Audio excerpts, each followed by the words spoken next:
All right, everyone. This is Bruce Conington. No, this is Judge Tim here with Judge Brendan, who'll be running us through some insane worlds. We're playing some Primal Tales today.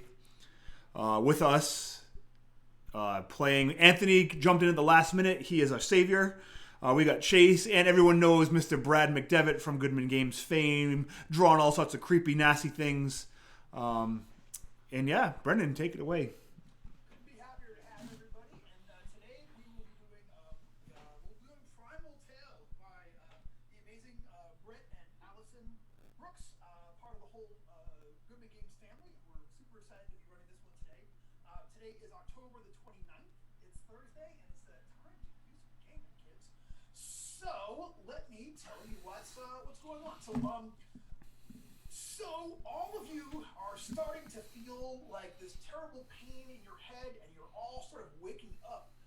You don't know what happened, but like looking around, you hear like, but even before you fully wake up, you hear like nature sounds, but they don't seem like your nature sounds. You hear birds and insects and things in the forest, but they don't seem like the ones that are familiar to your characters. And when you all start sitting up and looking around, you're in a very beautiful little glade. You're in like a little tiny spot, sort of like out in the middle of no place. You're there in the forest. The temperature is perfect. It's just like a beautiful, beautiful day. You look up. There are a couple of like perfect clouds up in the sky, but you don't see the sun. So you're having a hard time telling what time it was. All of you wake up from this disoriented, and the last thing you remember, there had been a moot called between all of the different primal tribes. So we're playing Primal. For you people watching at home today, we are playing Primals. These are all anthropomorphic human animals. And I'll go ahead and we'll start with everyone saying what your character is and what you are. So let's start with Brad. Brad, tell us about what's your character today? Who you're playing? I am playing Baltimore Hugenwing. I am an art caster of the Ravens. So he's got like, if you could picture him, he's man-sized. He has a raven head. He has like arms with short wings on them, and he is just coming to. Okay, Chase, tell us about your character. Yeah, I'm playing Spencer, who is a snake primal, and I'm a stalker, a caravaner. Nice. Okay, Anthony, who are you gonna play today? Oh, you're muted. You're unmuted, man. I'm playing Freddy Kai Mercury. I am a caster of the Hedgehog tribe. Cool. And Tim, tell us about your guy. I am playing Bruce. I am a savage warrior, hammerhead shark. Yeah, I mean pretty much anything a shark can do. You think that's what I do? Outstanding. Okay, so you guys are all sort of like waking up and getting it together and looking around, and you see you each see one another over here. A couple of things. When you were on your way to this move, originally you were there with other members of your tribe, and now like your individual tribes. But all four of you are from different groups, and you don't actually see anybody. The tribes are not actually set up along animal lines. Primals all interact with one another, and so your best friend might be a rabbit or a squirrel or a snake or a fuzzy thing. But you also realize you're just wearing you're wearing these sort of like very strange outfits. Someone has like nothing, like you each are wearing kind of a tunic that is not your normal clothes. The cloth feels strange. It doesn't feel like the normal things that you wear. It's very slick and very shiny. Also, you have a pain in your ear, and looking at one another, you each see that each of you have a big tag kind of like stuck into your ear in different spots.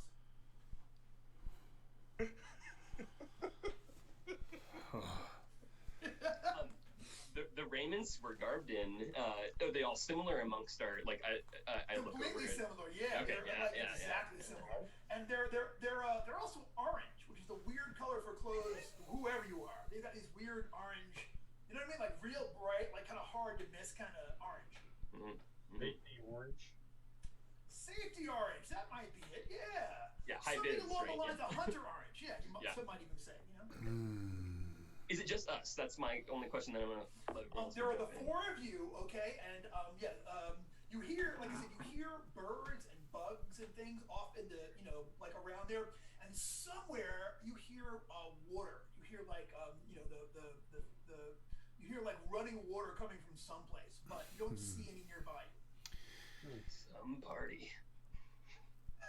So, Brendan, just so I can kind of get in the mentality too, is like Hunter Orange and hunting things of that nature. Is that something that's like known to us? Are we from a world where that makes sense, or is it just kind of like weird that we have a tag and it's orange? It's weird that you have a tag. Right. It's weird that you have this weird outfit on, and like it's weird that anyone would wear orange as an outfit. Orange is for pumpkins and Halloween. You guys are the garments that you have on are very, very strange, and especially like I said, the outrageous colors. You tend to wear homespun things, and maybe for a festival, someone might wear a blue gown or something like that. Mm-hmm. These tunics are strange, and again, just too slick. When you feel them, they feel weird under your hands. They just it just slides. It slides too easily. I want to attempt to take it off. Okay, when you grab it, suddenly, first off, the tunic or the ear tag? The tunic. All right. Yeah, you can absolutely take that tunic off, no problem. It's fastened. It's got very strange fasteners. They seem to be composed of something that sort of sticks to itself, and it kind of goes when you pull it off there. But yeah, you have no problem getting that off. And the rest of you all see this shark primal, who you don't know, is taking their gear off. Don't mind the naughty bits.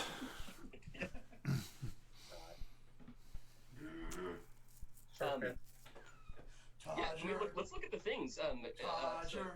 Spencer's gonna walk up to Freddy and let me see your ear there, but I want to take a look at what you got. I can't look at my own skull, so can you lean in and go ahead, take a look. Yeah, it is a metal thing that seems to be like actually stuck through his ear like an earring. It's got some symbols on there that you can't read, but when you actually take a hold of it, suddenly appearing like a little bit of light comes from it, and appearing over his head is another like a series of symbols, and that it just kind of it's there in two dimensions, seemingly made out of light. You've never seen such a thing before. It's almost like an illusion briefly over there of what you're looking at. Yeah, it's actually hard for you to see your own when you look back because it moves. It tilts back.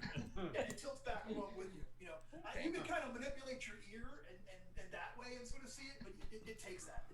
So you see a string of symbols that are kind of like hovering, and then once you let go, it stops doing that. Baltimore. Do you know what this stuff is? I'm gonna try mine. Sure. Do different symbols from what's over top of their heads appear? They look. I will say they look 95% the same. Okay. Where is the different text? The different text. The different symbols. Excuse me. Sorry. So picture it. There's like one string of big symbols that are all exactly alike, but on top here, it's got some like, call it fine print that has some, and that's different. But the bulk of it seems to be the same for the two that you guys checked. They look completely similar.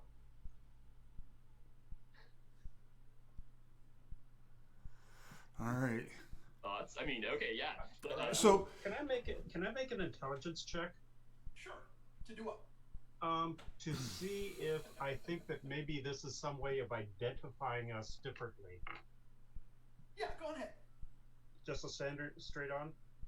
Yeah, a D20, add your intelligence modifier. This is a perplexing situation. There's something else to add to it. Oh, never mind. So you don't know.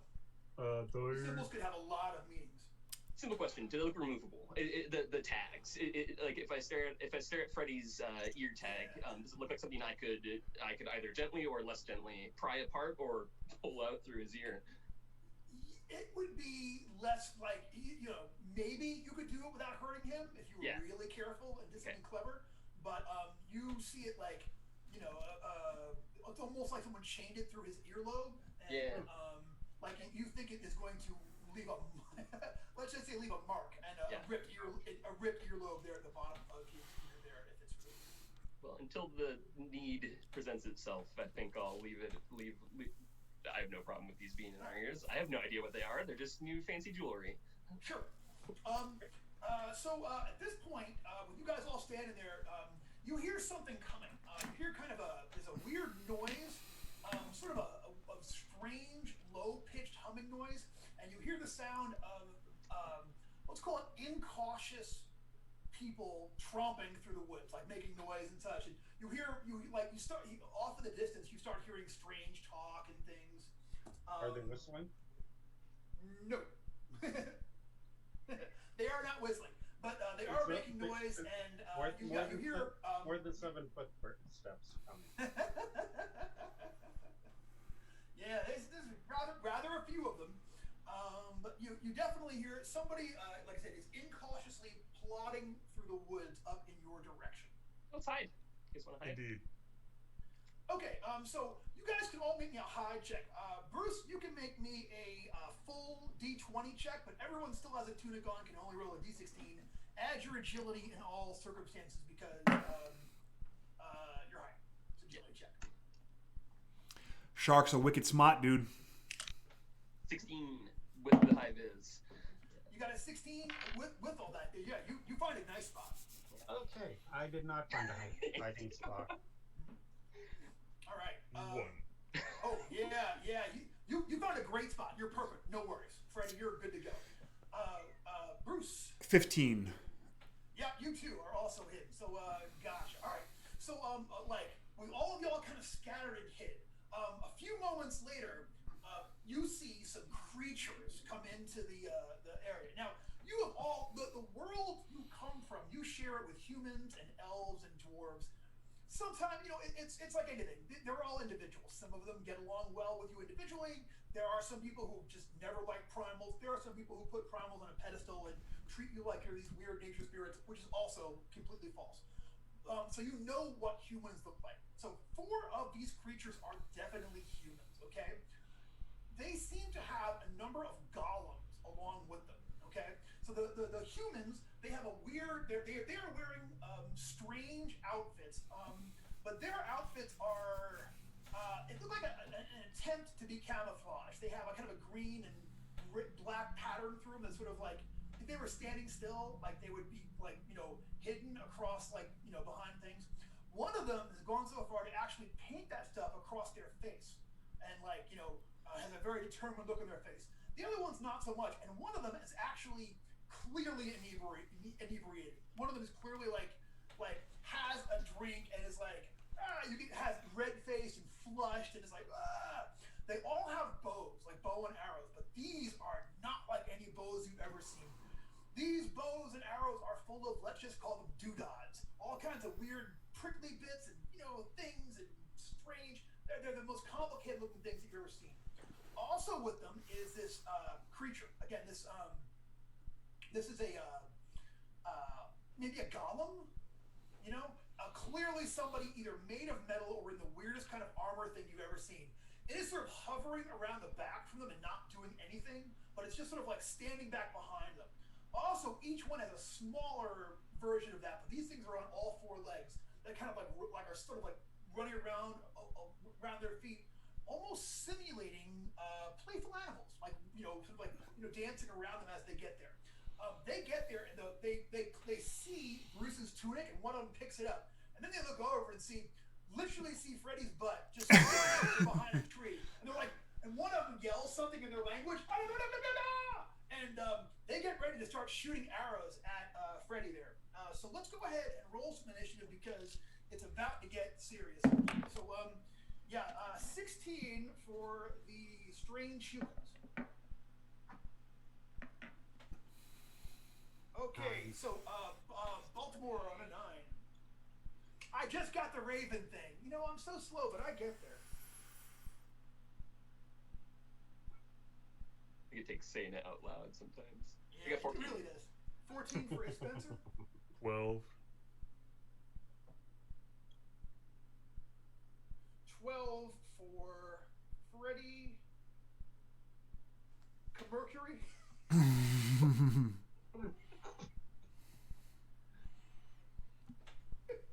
You know what? In my and your hedgehog spikes are all spiked back, and you're like, I can't fight with you.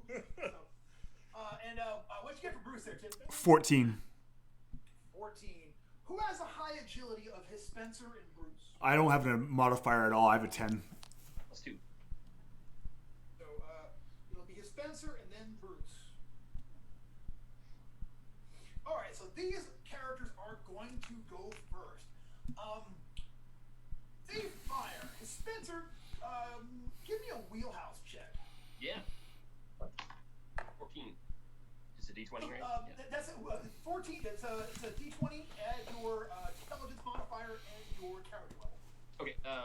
We're level 3, so that would be 17. Okay. I ain't so smart. All right, so two of them, you see, like, two of them hit Freddy, like, just, zap him with these arrows and such right in the hind parts. Freddy, you're gonna take 5 points of damage. When you saw them fire, you're like, these are the worst archers I've ever seen in my life, and yet somehow their arrows seem to straighten themselves out and go true, even though these guys are clearly just like almost like shooting from the hip. You know what I'm saying? They're like just like launching what should have been grapefruits, but the two of them got placed and took Freddy hard. Those little creatures that are running around them, suddenly all of them start making a noise like earth dogs, and making a noise and such. And the one in the back just hovers there in the air, and that is the source of that low humming noise that you were hearing. That is what you see. Okay. Did the arrows seem to strike any particular location on dear friend Freddy, and perhaps his big old butt, or was there? Yeah, he was gonna hide behind a tree and like it just Yeah. So the arrows moved and they arced, but they didn't necessarily zoom in on his ear or anything to that. Okay, got it. Yeah. Right in the hind hog. Yeah. Well, I'm not going to bandy words with these people. Revenge for my dear friend. I'm going to burst from the bushes and use. I think if I hit, I get a crit while I'm hidden. So I'm going to shoot in the bushes and try to take out one of the ones that shot my dear friend. You don't actually have a bow. Oh, okay. No bows. Okay, sorry. It's on the sheet. None of you got. Is it on the sheet? Yes. I said, do you have equipment on your sheet? Yes, slots. I sent you the wrong one. Sorry. Okay. Sorry. Okay, so I have nothing. Yeah, you have your armor class should be. Oh my gosh, Bob. There's no armor. It's just there are weapons though. But does everyone have weapons? Did I send you guys all their own sheets? Nah. I got my teeth. Yeah. I got a Teeth is. All right. Yeah. Right. So start off with everyone. I reached for my bow and I realized it's not there. There we go. I think then if we are all unarmed, then perhaps my attitude will change and it's time to get out of here. If I'm close enough to friend Freddy, I'd like to just simply grab him and pull him and rush off into the brushwork towards my friends. Yeah, you can grab Freddy and drag him deeper into the woods and keep him covered and such. Yeah, and I'm gonna tell him to, if we can, just rip these things off of us. Cause it's clear that I think at this point it's clear that that's how they're seeing us. So let's remove our tunics and frolic in the forest, Stanton. All right. So the two of you are gonna run back there and you're gonna tear your tunic off while you go there. All right. So running back, grabbing him, and gonna strip out. All right. Cool. Gotcha. All right. So Bruce, it is your turn. So you saw all of this from your very good hiding place. And I said there are 4 of them. Like I said, one of them, like, give me a wheelhouse check for you. D20, add your character level, and add your intelligence modifier. Nope, not gonna do it. All right, yeah. Wow, what weird humans, what weird equipment, what are you gonna do? So one of the dudes closest to me that was firing this bow and arrow thing, I guess for my deed, I'm pretty much quite literally going to try and disarm him with a bite. If I don't take his arm off, I at least, if I don't get high enough on the deed die, I at least want to try to, make it so like I either actually, just take the weapon out of his hand or give him a penalty or something, right? But I am going to try and bite that thing right off. 100%. I got you. All right, so I got a 17 to hit, but a 1 on the deed die. Okay, so you absolutely chomp him, but you don't actually get the bow arm. Yeah, so I'm going to do a D7 plus 3. Okay. So that's 9 points of damage. Okay, 9 points. Fantastic. So here is what happened. Okay, so you bite the mess out of this guy. You also realize you have dealt.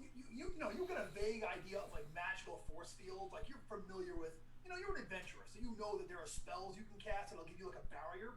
This cat has got some kind of barrier between you and him that you were able to get through, but it didn't go anywhere near as easy as it looked. That's why you couldn't get a hold of his arm.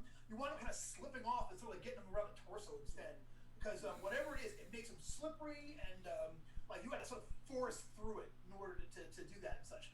The rest of you, when this happens, you see around this particular individual, it's almost as if for a moment you see all these little black and white dots appear around him, just for a second when the point of contact happens. The guy looks shocked, and he starts screaming, and he's not yelling at you, he's yelling at that flying thing that's hovering behind them, like, and making noise and such. And it seems to sort of wake up at this point. We'll see what happens from there. Did it actually damage him at all, Brendan, or is it completely absorbed? Oh yeah. All right. He's got like mark.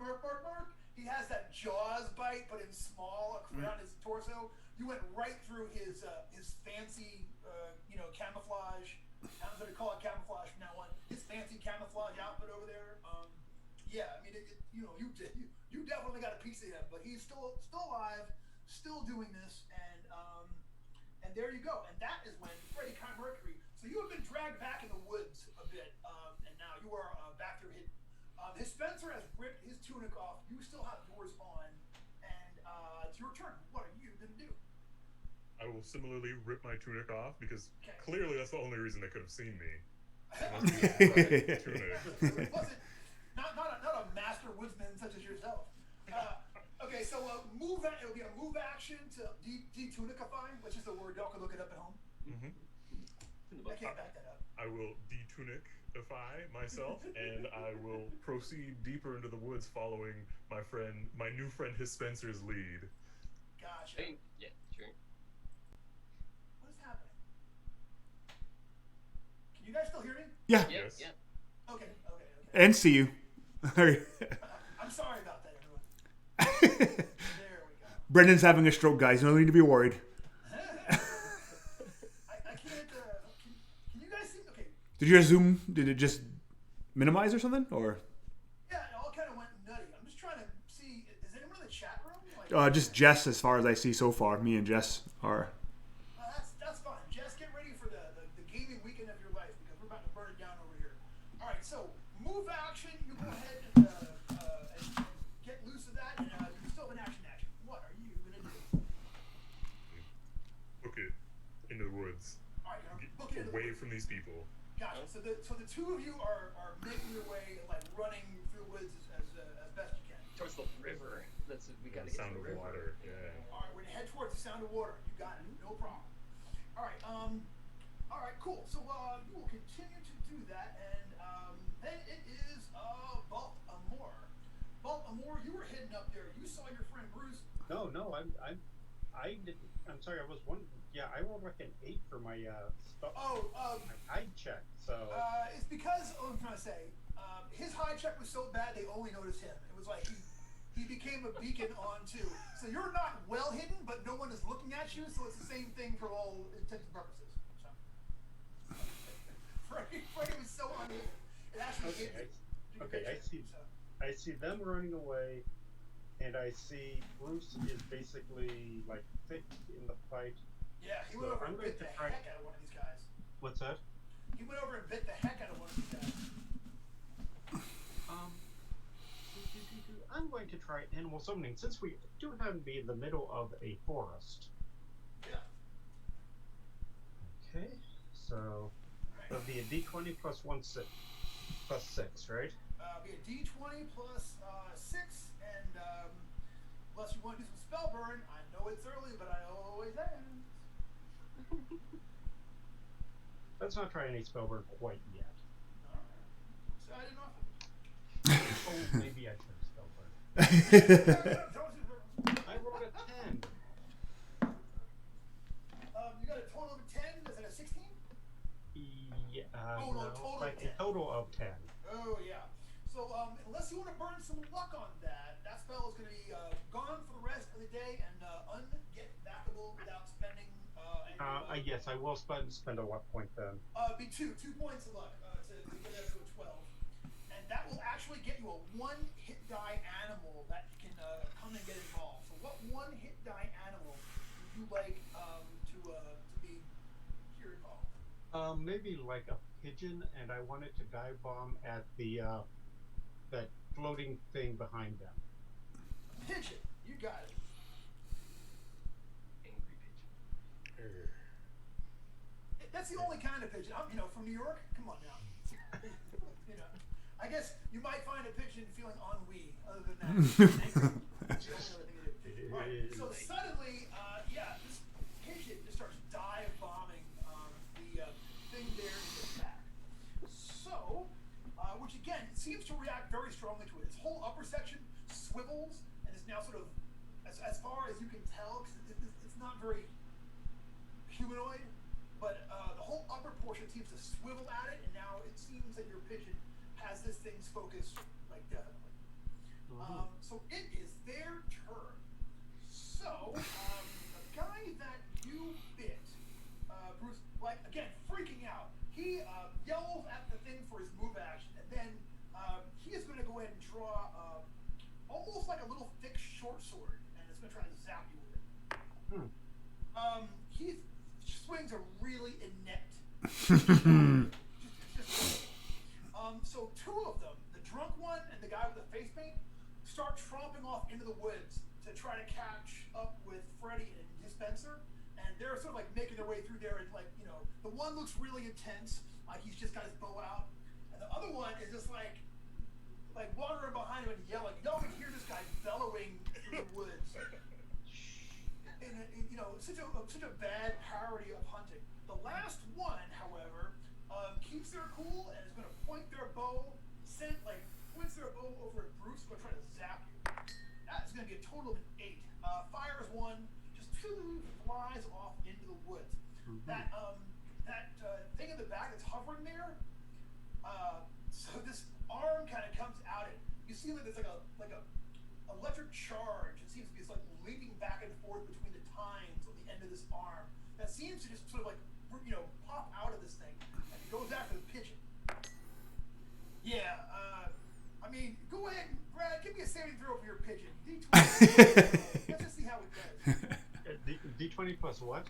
0. Go pigeon. 17. Really?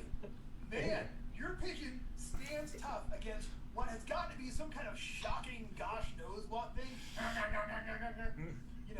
This is probably that same pigeon that gave Dick Dastardly so much of a hard time back when. Why am I seeing like a visual of like the pigeons from Animaniacs versus the device from Star Wars? Oh, what am I? A summoned animal for here to you to zap? Yeah, he zaps this thing, but man, your pigeon, Pesci the pigeon, just hangs tough and is not taking it from this creature. Who and also starts to a voice starts to issue from this creature. It is very loud. You don't know what the words mean, but it's just like and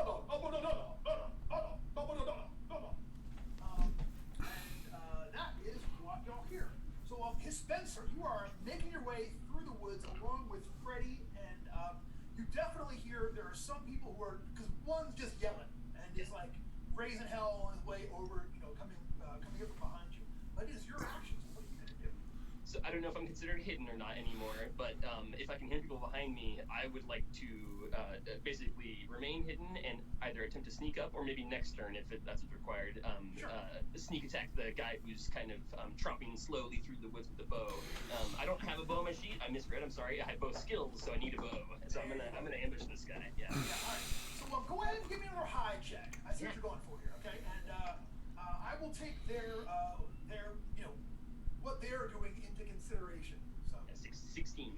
Yeah, you just kind of get behind a tree, and you can there's a clear path. They're coming up there, and such they're clearly taking the easiest path between the things, and are making their way up that way. So you are now heading up there, and next round we'll see what happens. Yeah. So it is then Bruce. Bruce, you are up next. One guy tried to hit you with his little blade there, and the other one tried to stab you. Okay. Try to shoot you. So I want to, if I hit my deed, I want to bite this dude in front of me with the little stubby short sword. I want to bite him on the head. And with my death shake, I want to throw him at the dude that shot his bow at me. The death shake. Got to love the death shake. Absolutely. That's actually was my favorite thing at McDonald's before they got all politically correct. Where have all the good times gone? Am I right? Can we exact roll? I got a 3 on the D die and a total of 16 to hit. Oh yeah. So 16 hits. Okay. So that is your that's good. And then with a 3 in the D die, I will say you are able to throw him into the other guy. I'm gonna give him a reflex save to not be hit by his buddy. What was your total hit roll? 16? Yes. Oh, he got a 1. The two of them, he like bangs at a dude, and the two of them sort of like lay down there in a pile. And I did 8 damage to him. Okay. So the other side effect of this is that the first guy that you hit dies. Like Maybe his head's still in my mouth. yeah, you got one. Well, at least the top bit. You know Yeah. what I mean? Like you know, like his friend looks over at him, and then the camera pans up, and then his brain, he's like, he shrieks. They just start yelling and whatever. It's like and that big machine in the back there is like swiveling towards you, and looks like is coming at you with like again real real intensity. So Kai Mercury, Freddie Kai Mercury is your target of the woods. People are definitely catching up, and since you were running with his Spencer, you saw him duck and like find a hiding spot. So you're up. All right. It seems we need to get away from these people. So I'm going to transform into a pretty pony. Pretty pony, man. I hear you. All right. Now, what color is your pony? What color is your pony's hide? Or Yellow. I think in the trade we call that. I don't know if there's a word for a yellow horse. I can't think of it. Blonde? Our horse is blonde? And yeah. I actually even know a little bit about horses, but I don't know if horses ever are blonde. I mean, a horse is even real. They're made up, right? I've never seen one. It's all conspiracy. John Wayne invented the horse in 1962. All right, so you are spending this round turning into a pony. So it's a full round action. So like you transform. All right, there you go. So Baltimore, it is your turn, my friend, and you see what one of these guys is clearly dead, and is laying there with like his brain just like out to the sun. okay, I'm going to assume that he's no longer a threat. Do I need an intelligence check for that? No, you're good. That's a fine. But I see the big mechanical or the big golem, and it's turning towards Bruce in a threatening fashion. Yeah, it's got this little electric zapper thing that it tried to assault Pesci with, and now it's getting ready to come after Mitt. And like electrical sparks are arcing between its different tines. The end of this thing. Okay, stupid question. What does Magic Shield do? It's basically your basic. Yeah, defensive magical shield. You put around yourself that'll protect you from whatever. Oh, but I can't project it to put around Bruce. Well, that's interesting. See, here's the thing. It's not meant for that, but like you're an old hand at this kind of thing. You think that maybe you could pull it off if you wanted to. If you go ahead and let's say you give me a spell check, and instead of rolling a d20, you want to roll a d16 and add your modifiers. If you can successfully pull it off with a d16 check, I will say you can put a force field thingy around Bruce and protect him with that. Okay, so I need to roll 10 or higher to pull this off. Yes. Oh, you know what? Everybody's voting today. I bet that's why we have nobody could show up or whatever. Everybody's voting. How about a 22? Pardon me, sir. Why, yes, a 22 will absolutely work. Just barely, though. Okay, so I wave my pin feathers and cast Magic Shield. All right, so So, Bruce, you've got a +4 armor class bonus for 1 die 3 turns. You can roll it up. Oh, and you know what? No, and it blocks magic missiles automatically. Very nice. I realize it. At this level, you could actually get somebody else. So it works out. So it doesn't change anything. But however, you also did it from 20 feet away, which you should be able to. It's a tech spell. You're still hitting. You're like, ow! And like suddenly, Bruce has this. You can see this tangible magical shield around him, protecting him from, from whatever kind of stuff. So that was well done. And Sharks, does that help? Absolutely. No, +4 AC. Almost any system +4 AC is not something you sneeze at. Especially, I mean, I have a base. I only have my base right now as 10. So. Yeah.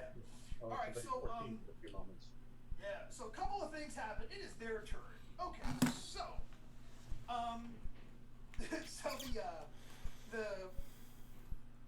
the robot thing comes at Bruce with this electrical zapper. You know what? He is going to get a 13. Does that get you? It does not, thanks to Bradley's. Wait a minute, Brad throws the thing up, and this thing, you can actually see it like mash against the outside of his shield and get completely deflected, like diffused, like.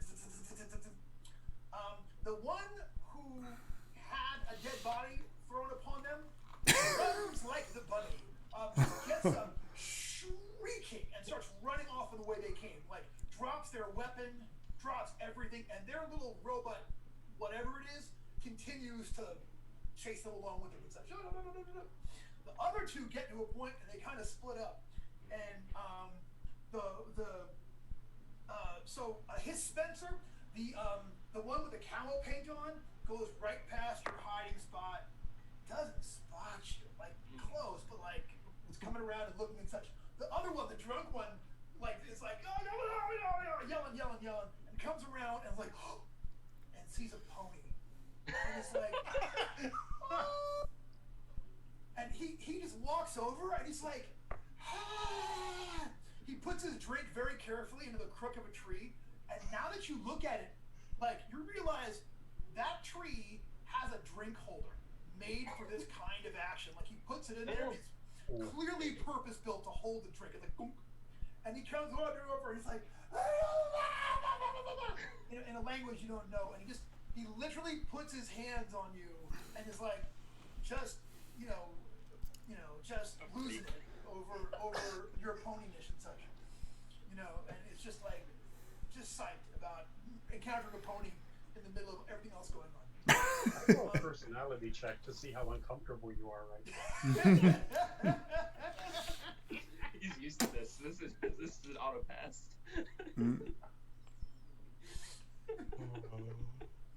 So so that is what's going on. So he just walks over and is trying to put hands on you and like just be touchy. You should be lucky he doesn't have a great big old brush, because he'd be on your shit so quick that he does not have one. Anybody want to make jokes about heavy pettings? All right now, all right. I apologize, Jess. Since you're the only one watching today. No, people are showing up in the chat room, are they? No. Oh yeah. Oh yeah, this is. Can you hear me now? Can you guys hear me? Yeah, I can hear you, and you're. They're saying they can't hear me online out there. Only one dude. Jess hasn't said that she can't hear him. All right. Please, if you can still hear me, please pop in. You can check that out. Your mic is on, and it's going through the same channels that these guys are going on. So if they can hear them. You'll never find another love like mine. Test. We good? All right. I'm gonna assume we're good, unless I hear otherwise. So, chat room here. Tim is the most clear. That's because of my wonderful Blue Yeti microphone. Get yours at. I have a very fancy microphone. All right, so I'm probably moving around too much. Let me move it over here a little more there. Test. All right. So it is his Spencer. This fellow is creeping up past you and is in range of you jumping on him and biting him. Oh yeah, well, I watched a good vampire movie last night, and I'm wearing a vampire shirt, so I think I have to obviously wait for him to bypass and then leer out around the corner and try to rip into his neck with my venomous bite. All right, get it. Get some. Right.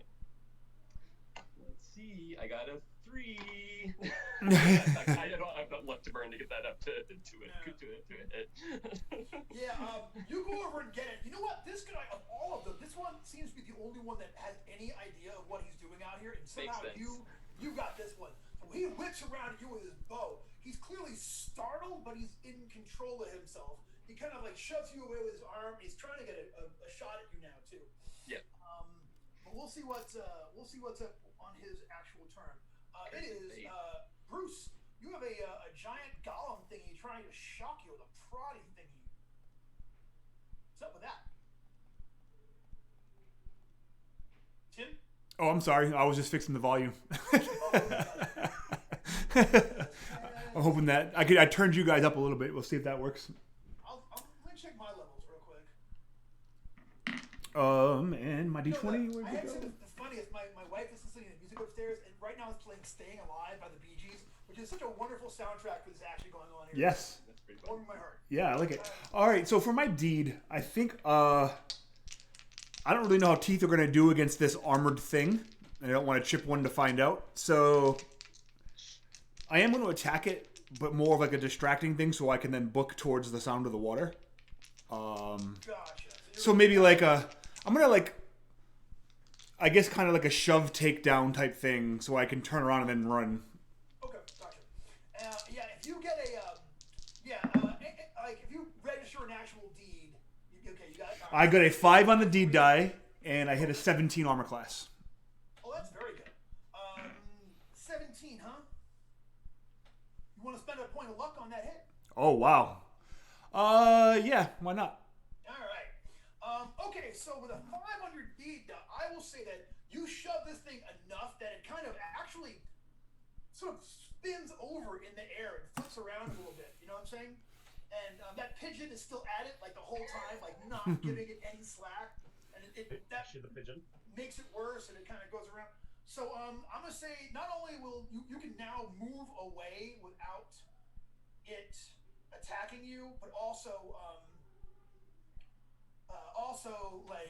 it's gonna have no idea which way you went until it adjusts. You know what I'm saying? Yep. It's gonna have to like it will be disoriented until it gets scrapped together and can do some more stuff. So that's what's gonna happen with that thing. And then you're gonna start running off into the towards the sound of the water. Yes, please. Got it. I will say, roll me a die 6. 5. Okay, so you come up out of there just in time to see a drunk guy petting a pony. You see like on that track and such. And the drunk one is there, and it's just like, and it's just, trying to, but we'll see how that turns out because it's Freddy's turn. Freddy, this guy is just being real handsy. Your go. All right, this handsy guy, that's cool. Can I see the stuff going on with his Spencer and Mr. Yes, Sirius you absolutely Camelman? can. Yeah. Okay. Are they close enough that I could just kind of saunter over there? So I don't want to spook Mr. Handsy while I'm walking over. Gotcha. Yeah, like you don't walk. Like I want to kind of playfully prance. All right, and I'm gonna playfully prance over to Mr. Sirius because he's clearly paying attention to his Spencer. I want to kick this dude in the back of the head with my hoof. All right. Yeah. Absolutely. Yeah. Come on. Wow. I guess you know what? Yeah. Give me an attack roll, Freddy. Oh, it's a 3. Oh yeah.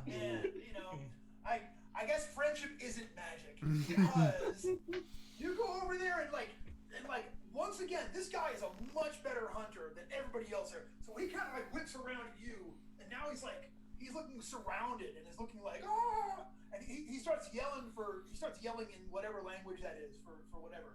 But we'll see. What's gonna happen with that. But yeah, you go over there, and the guy that you sauntered over from thinks it's the funniest thing in the world and starts even without getting the language, clearly ragging on makeup. Just giving him hell. And he's like yelling like something along the lines of, hey, you know what? Maybe help me. And then we'll see what happens.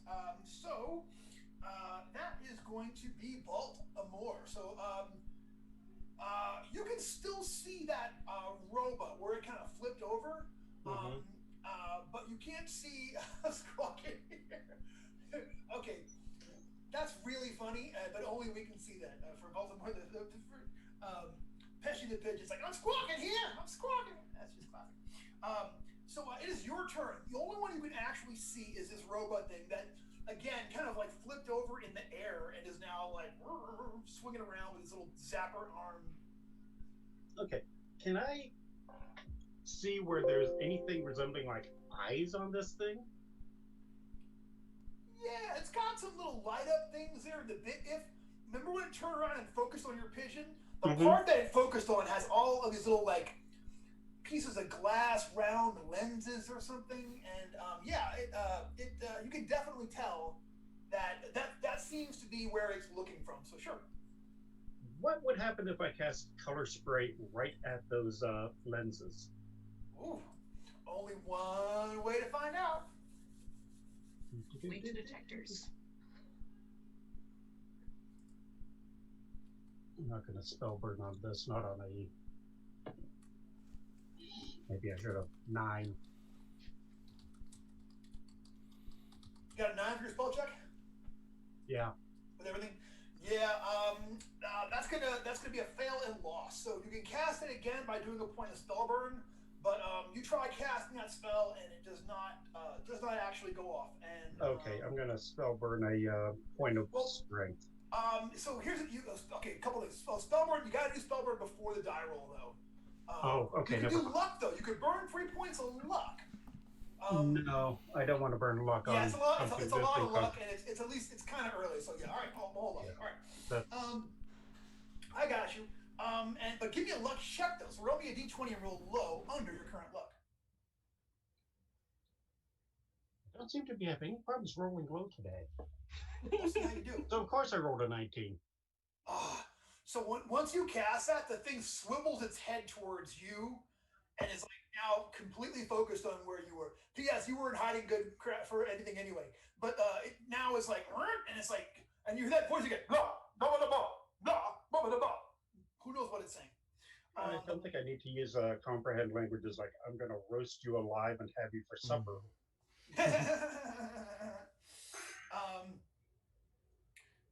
Okay, so that is all of it. So it is their turn. So it is going to glide over to where you are and try to stick you with its zappy bits. Kadoosh!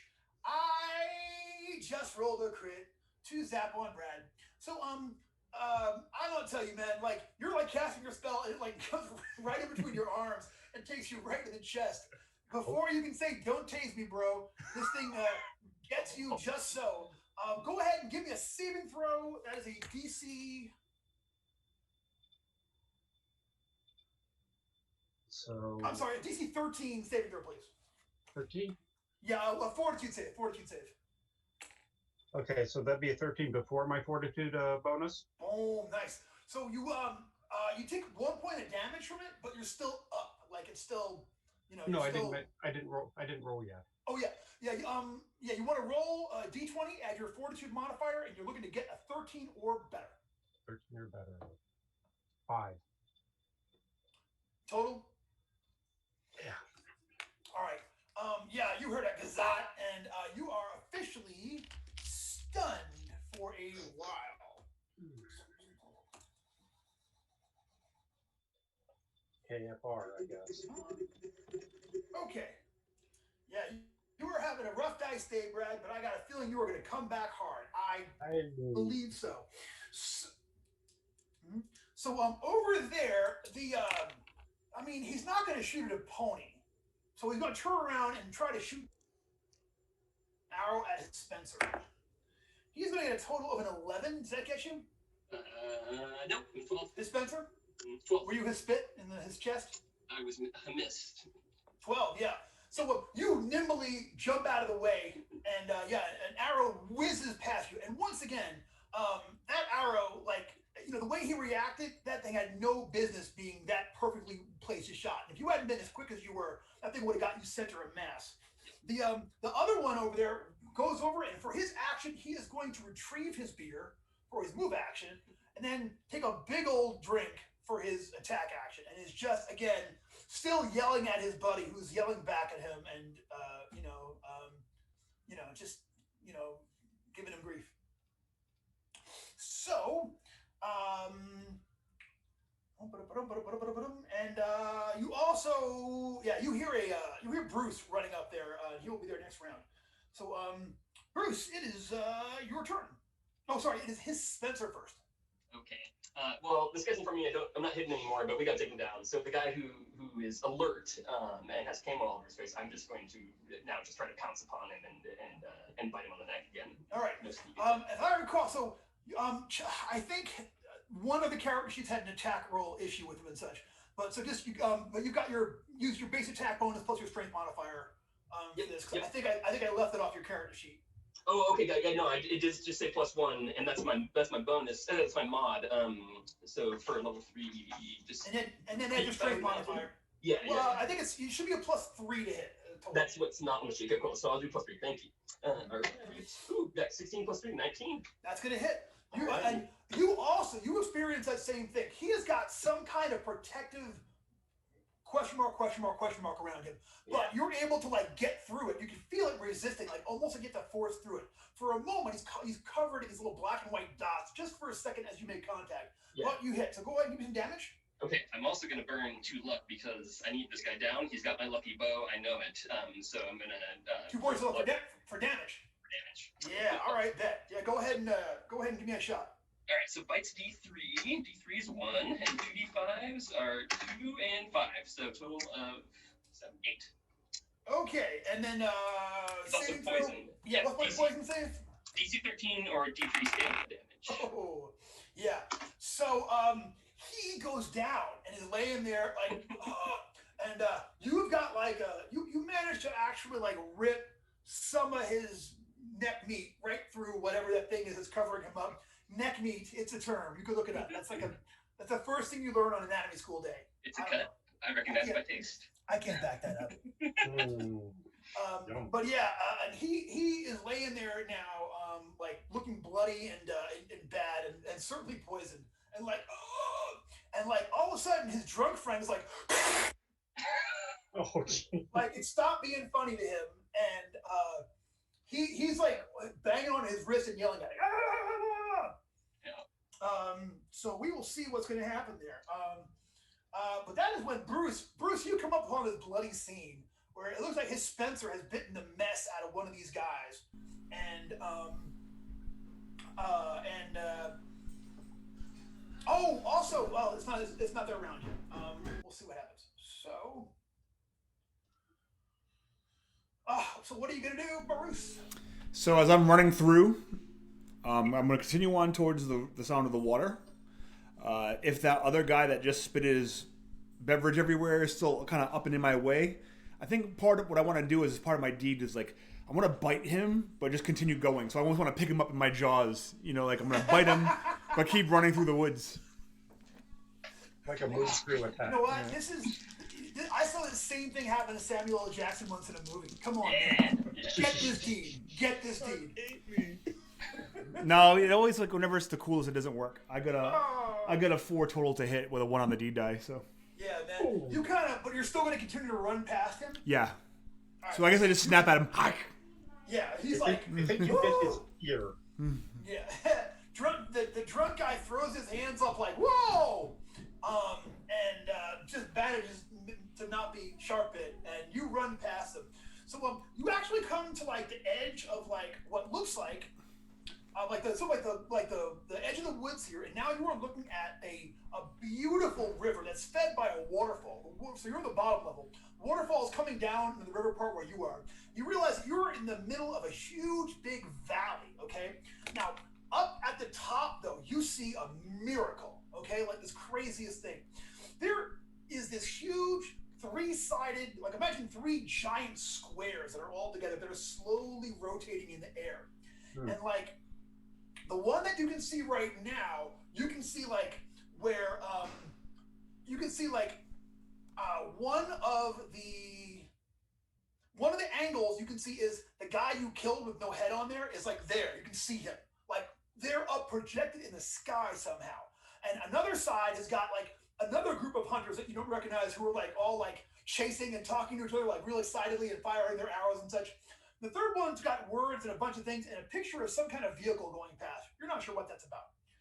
But that is what you see. And the sky has got a very strange tint. Now that you can actually see it from out here in the clearing, the sky has got a weird lilt to it. It's almost like it's gilded across the top. Like someone threw a shiny blanket over the whole of the world. And so you can just barely see it through the edge of the sky. And that is what y'all see. So, that is Bruce, and it's time for Freddy Mercury, currently in pony form. What you gonna do, Fred? So this gentleman who was bit by his Spencer, is he out? Oh yeah. He has been suspended from play. Ha! See, Okay. Those are free, y'all. I'm still throwing them. Those are free. You don't pay any extra for all my wonderful. Okay. I guess I'm gonna walk over to. I'm gonna prance over to the drunk guy. I'm gonna try and kick him in the head. I'm gonna rear up. Give me an attack roll on him. You can actually roll a d24 because he opens his arms up like in his mind you're here to rescue him, and you can tell he wants to throw an arm around your neck and like leap on your back and ride to safety. So you can roll a d24 because the other thing is fixing to happen to him. So go ahead and give me a check there on see how he does.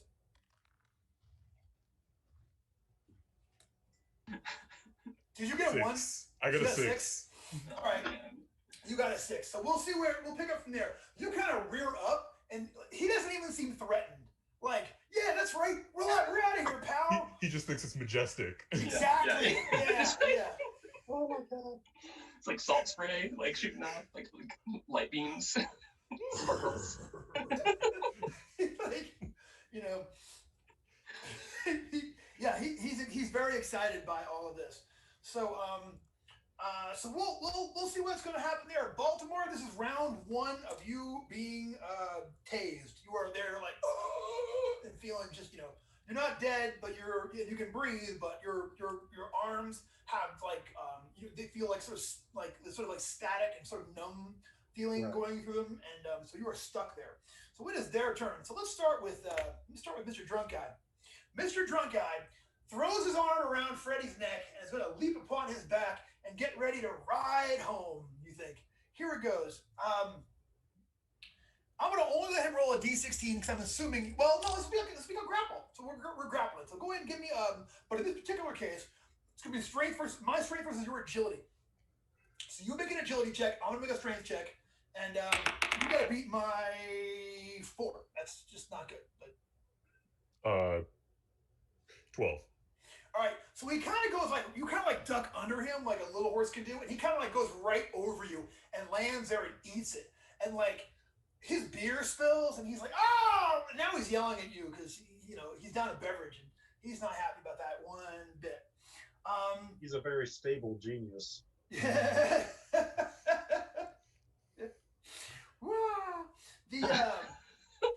Don't get me started. The other one of these guys, so the robot thing is flying into the woods and is in pursuit of Bruce. Bruce, this thing is coming at you, but it can't get to this round. It'll be there in time to attack you for next round. And that's it. Everybody else is either dead or run off at this point. So yeah, that's their go. So his Spencer, what are you gonna do? Yeah, I'm gonna pick up the bow that the guy dropped, and then can I see the robot flying after Bruce? or excuse me, the flying apparatus that it's going right past you. Like in the woods. Yeah. Cool. All right, then I'm gonna try to just whip an arrow out of this guy's quiver and loose one at the flying creature. So he has got a quiver on person with looks like about maybe a dozen arrows, and like whatever else. These are like you're like, oh my hell yeah! Like they're an extreme. They're not. They look like wood, but they're actually extremely like metal under your fingers. You're like crap. Like, woo. Can I operate the bow? Does it look functionally similar enough that I can? You can't use any of its gigas, but you can totally see how it works. You know what I'm saying? Okay. And like, it's got like this little thing on the wire that lets you pull it back and like snap it open. It's like training wheels to you. It's like, are you kidding me? Like, why do you even have this? Let's see how powerful. You can take a shot with this bow. Okay, cool. Well, I will level an arrow and try to knock that flying disc that's chasing my friends out of the sky. All right, give me a shot. I'm assuming I'm using class level, so +5, 18. Yeah, so you should be okay, 18. That totally hits. Give me some damage. What damage does this do? Is this a normal short bow? D6?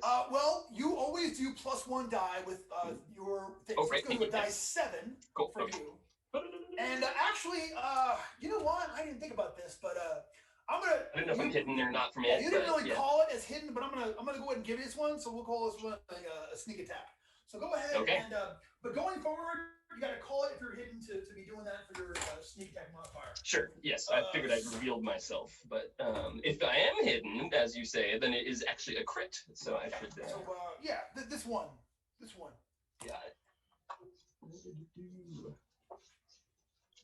Find my crit table super quick. Wait, what table am I on? I've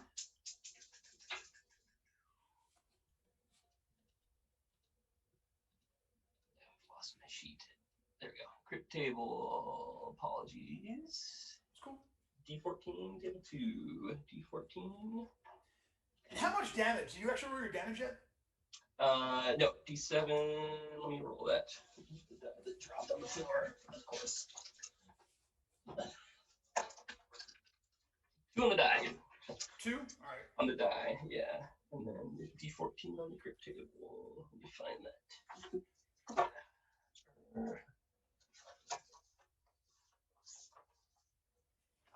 I just rolled a die and add your luck modifier. I got the table right here. So. Yeah, cool. Okay, I got 13 plus 1, so 14. 14. Okay, it doesn't really fall unconscious, but I will say that the saving throw is to not be shut down rather than fall unconscious. So hit the power button. Yeah, you hit something in this thing, and it stops making that noise, and it sort of like goes to the earth, and then it sort of falls over. Gadunk. The only one left is the drunk fellow who is now laying there yelling and mourning his beer, clearly, even though his buddy just got his head, just got killed by a snake dude. So that is Spencer. It is Bruce. Bruce, you are standing there. This thing was coming after you, and then an arrow hit it, and it fell over. You can see that. Well, that's what you see. And again, you can see, like I said, you can see the river from where you are now. You can see this thing in the sky doing whatever it's doing. And God, you know what? Stall for 1 minute while I go blow my nose. I'll be right back. Sorry.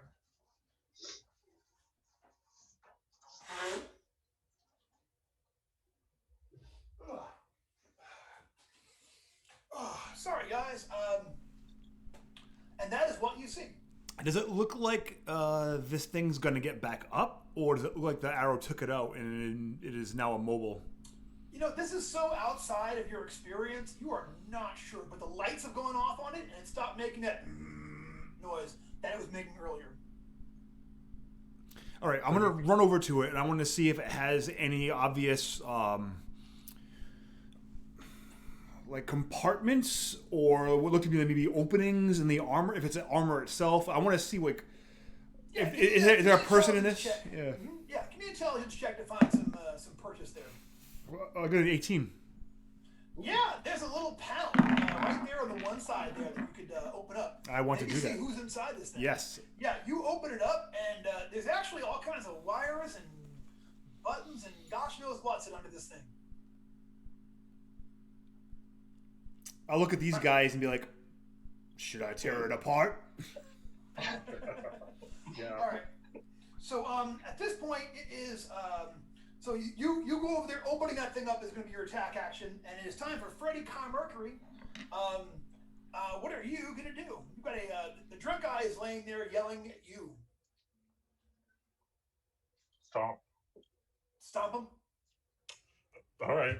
Yeah. Oh, I mean, I thought you had your mouth covered. I thought it was you. All right. Yeah. I mean, I guess I might as well. This guy seems to have some way to. All right, you take +4 this round. He is prone.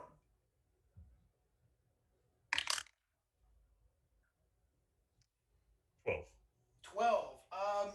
12 is not going to hit. You feel like you don't even really make contact with him. You slide off whatever is surrounding him, and for a moment you see sort of black and white dots like appear around where you tried to make impact, and instead of hitting him directly, you just kind of like, and you find yourself standing on the ground there. You sort of slide off at him. All right, it is Baltimore. Baltimore, this round you wake up. You sort of like get up and get it together. You can move and act this round. You start off prone though. So obviously I'm going to get up. Okay. And then I'm going to kind of look around, and I can kind of see where they've gone, right? You can definitely, yeah, you know the direction that they went in, sure. Okay, I'm going to start heading, because there's nothing else going on here, so I'm going to head in that direction. Dead guy's brain's kind of leaking out, other than that.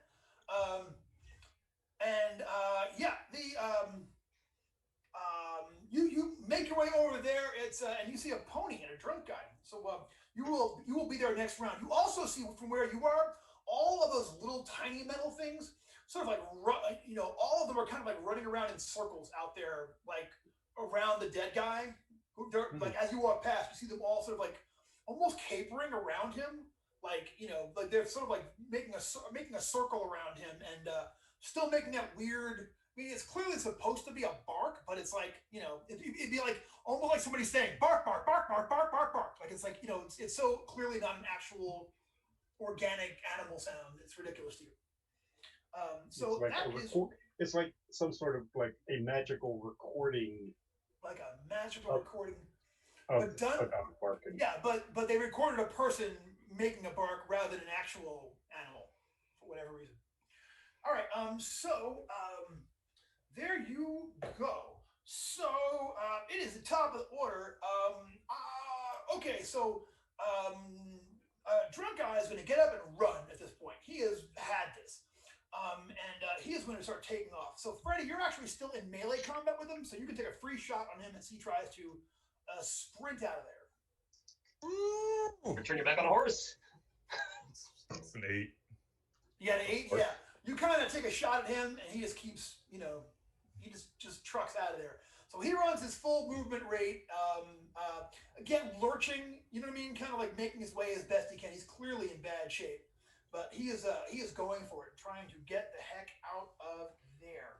So unless anyone is chasing him, we will be in non-combat rounds at this point. So Tim, is Bruce going to rip this, like start doing damage to this thing? You're muted, bro. Tim? Yeah, I'll take a handful of the wires and just tear them out. Yeah, you rip some wires up out of this thing, and it kind of makes a noise, and for a moment you feel a little tingly feeling in your hand, like, but it doesn't do any damage to you or anything like that and such. A minute later, Baltimore runs up and is now up. Now you are there with the rest of the group. You see that robot thing that zaps you is now laying there inert, and Bruce is standing over it, taking wires out of it forcibly. I know, sweetie. Oh, it's an Esme sighting. It's a rare Esme sighting. Aww. Say hi, everybody. New party member. I know, right? I know, right? Hey, and we don't even have to pretend that one's furry. I know, right? She's feeling put upon today. They got in trouble for yarn slaughter. And now the cats are like, "What do you mean we're not supposed to play with that? We play with that." What we do? Both aside. You can tell.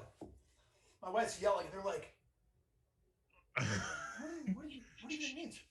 All right, I'm gonna go ahead and so, turn back into a person, or as close to a person as I am.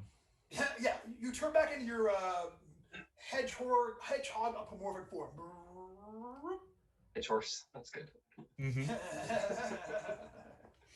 All right, awesome. All right, what are the rest of y'all doing? What are y'all getting up to?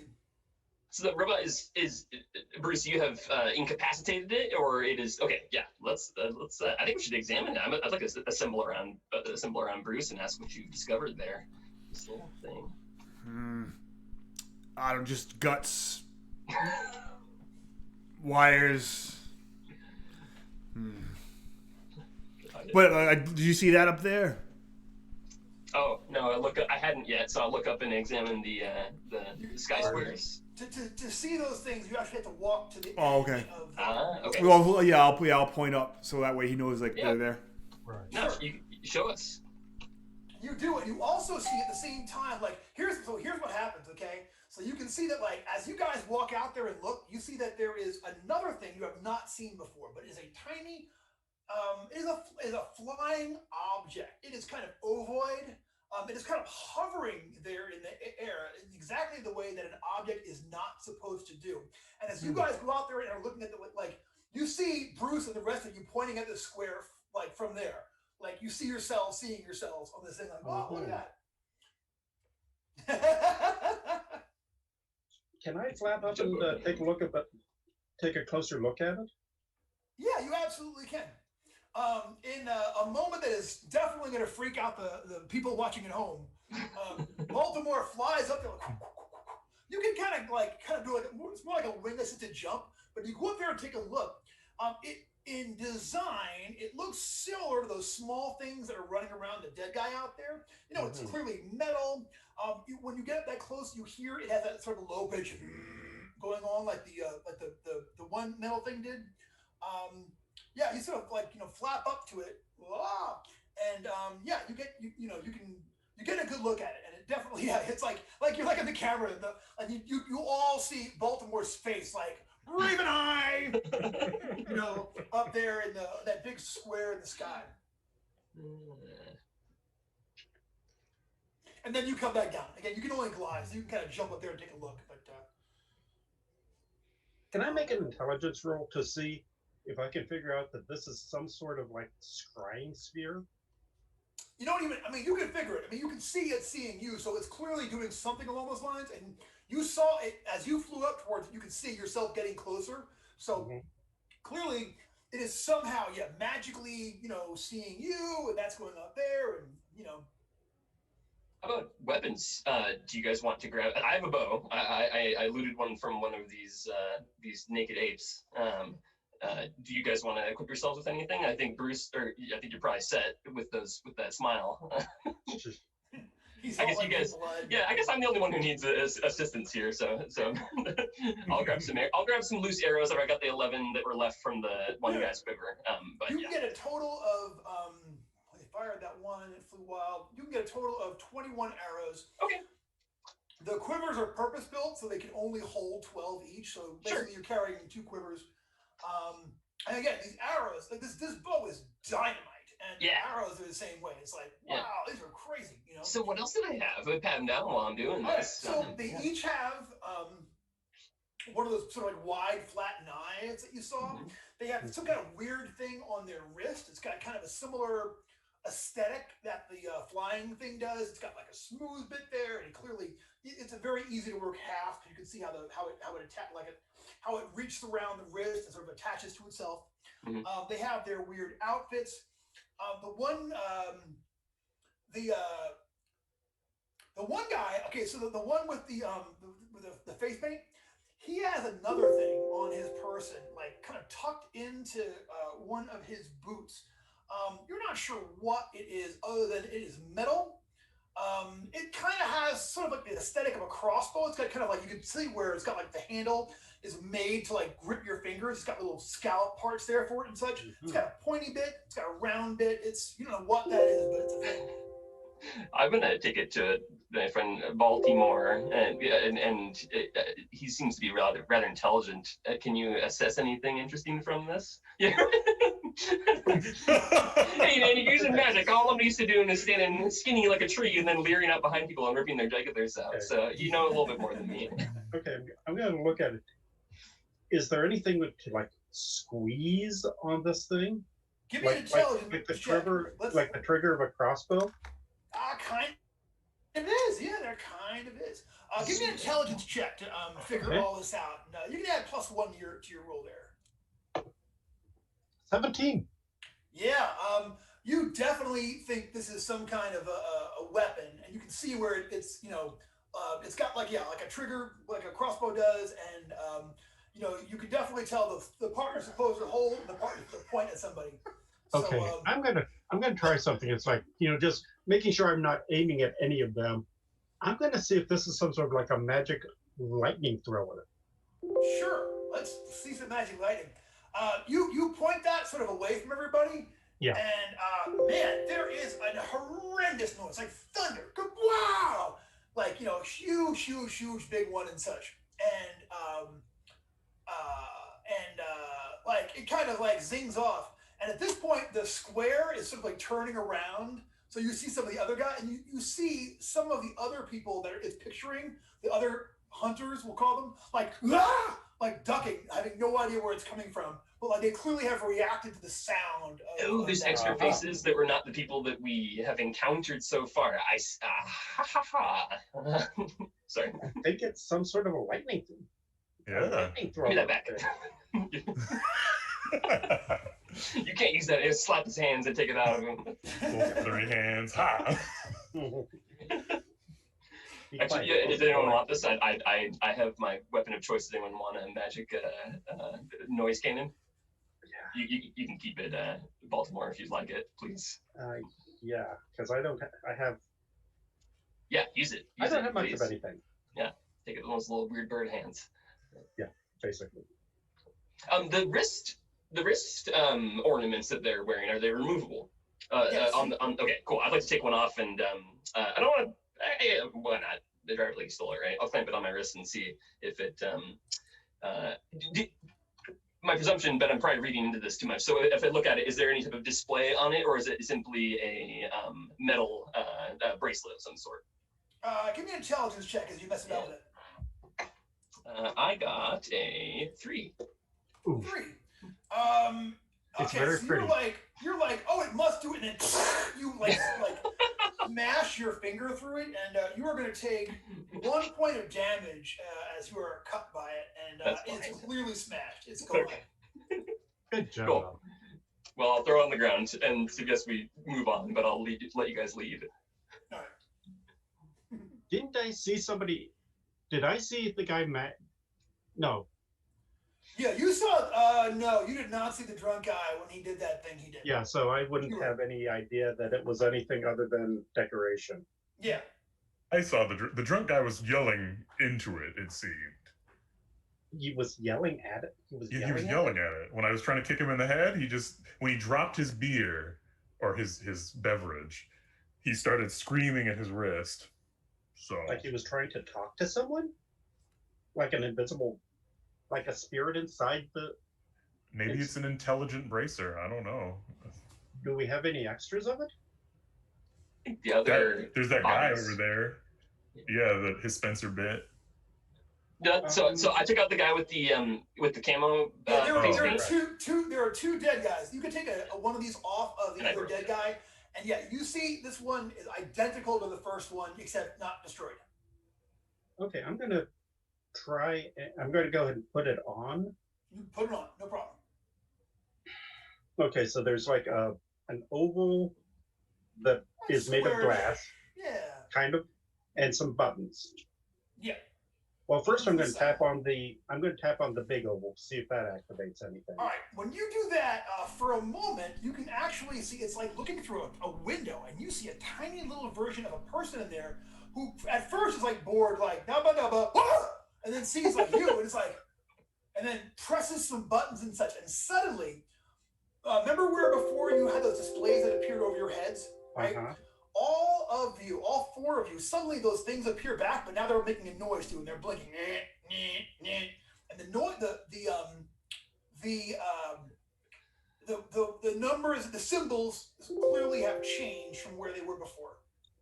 Nice work, bird brain. Can I cast comprehend languages real fast? Yes, you can. Let's see what it says, because, hey. 15. So I rolled it. So that would be a 21. Nicely done. Comprehend language on a 2-1. I think there's a little man that lives inside the bracelet somehow. He must be connected to these, it seems. Our All ear right, tags. 21. Yeah. You have 1 hour that you can read, write, and speak this language that you're seeing here, okay? So suddenly, now you can see the displays hovering over everyone's head. Okay.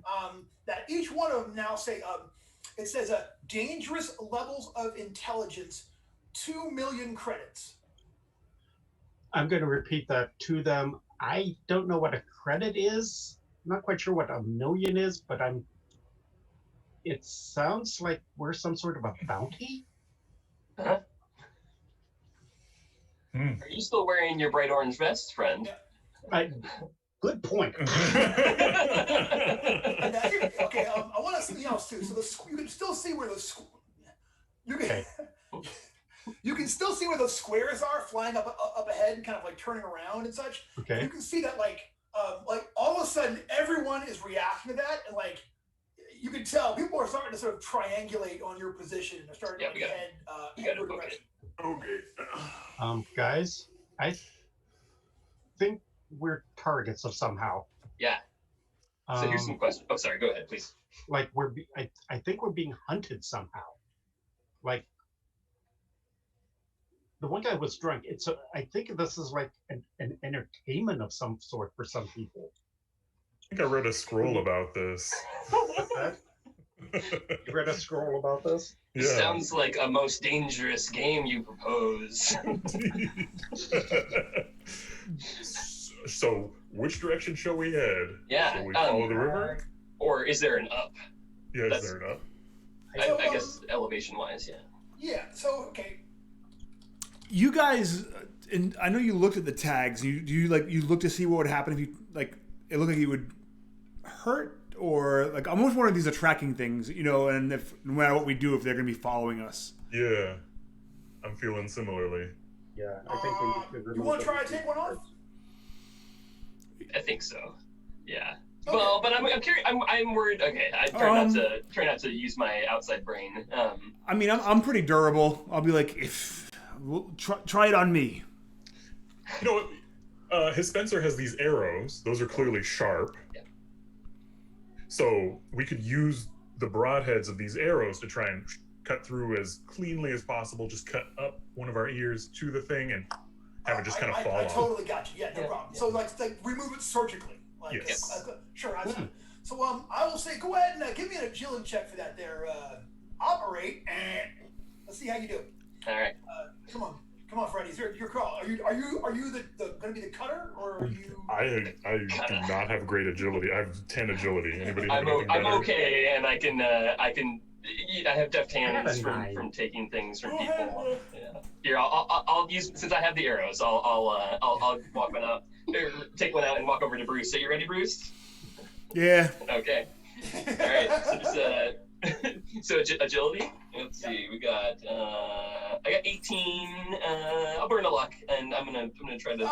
You're fine with an 18. Okay, cool. Yeah, it's easy. On 18, I will say that you are able to cleanly slice this off to the absolute minimum of damage. Bruce, you take 1 point of damage from the cut there, but you remove this thing, and as soon as you remove it, you see that the signs over his head like follows that thing over to the side. Yeah. And so does the noise. Like the noise keep going along with it too. Yeah. I'm gonna hand it to Bruce, but yeah, maybe toss it in the bushes if you don't want it to. I'm gonna toss it in the river. All right, who's next? You toss it in the river, and like for a second, you see the light of it from under the water, but then like it goes, it just disappears entirely. Yeah. Who's next? I'll take All next. right, Freddy. Keep rolling. Oh, do it up. All right. Freddy, I got a 10. Yeah, Freddy! Is that including your it's agility 12. modifier plus It's 12? 12. Yeah. Yep. You're gonna take 2 points of damage. He doesn't do as good a job. You kind of move a little bit, you know. I couldn't figure out where your ear was. Sorry, it's all morphing around. Are you ready, Baltimore? Ready as Brooks ever, have ears baby. here? Alrighty. I got nat 20. So, Whoa! Also, on a nat 20, like, I'll say that you just do it in such a way, like, you actually get the thing and you're like, oh, wait a minute. Yeah. You kind of open it up, and as soon as you do that, the light goes out. Bloop, Nice. and it just turns off. And now you can see where a section of it is open, and you can see where there's like a pointy bit that goes into a divot Yes, inside I'm of gonna- it that keeps it. I'm going to point that out to my friends and say, I can't see my own, and I'm going to hold an arrow out and wait for somebody to do what I just did to Baltimore to mine. So who wants the arrow? I'll take it. All right. Get him, Freddy. My fingers don't work so well. I have pinions. Yeah. 10. Straight Yeah. So it gets removed, but his Spencer takes 3 points of damage, and your ear's a bloody mess there at the bottom. Legit. Sorry, boss. Legit. Yeah. No, hey, I got you too. It's fine. All right, I'll take mine, and I'm going to put it in the pockets of the guy that I bit his neck out of. So, All right, gotcha. all You right, stuffed it over there. All right. let's book it. All right. So, where are you heading? Across the river. You guys, when we check the water first for you guys, see how does it look deep, Brendan? Like a big, like an actual like Mississippi Yeah, it River looks type like- river, or is it like? Yeah, it's a great big wide thing. Like we're crossing it, we'd be pretty hard, and it looks like it's probably about like maybe it's it's what am I gonna say?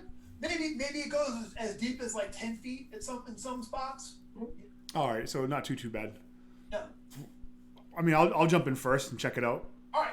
Yeah, you jump in. So yeah, couple of things. Now that you're actually here in submerged, you can see that this is clearly like it's too smooth. It's not regular enough. It's not. There's no silt.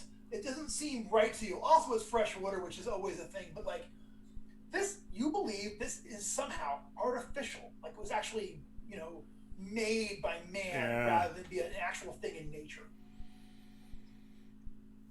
I'll pop up, and we're not really outside. I think. What? I think we're in some sort of arena.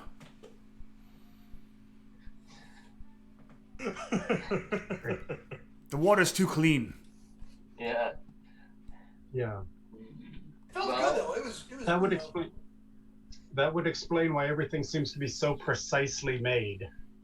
Oh yeah, we saw those weird. The trees have strange growths. I'll point out back to where the beer holder was. I mean, that was a You pretty.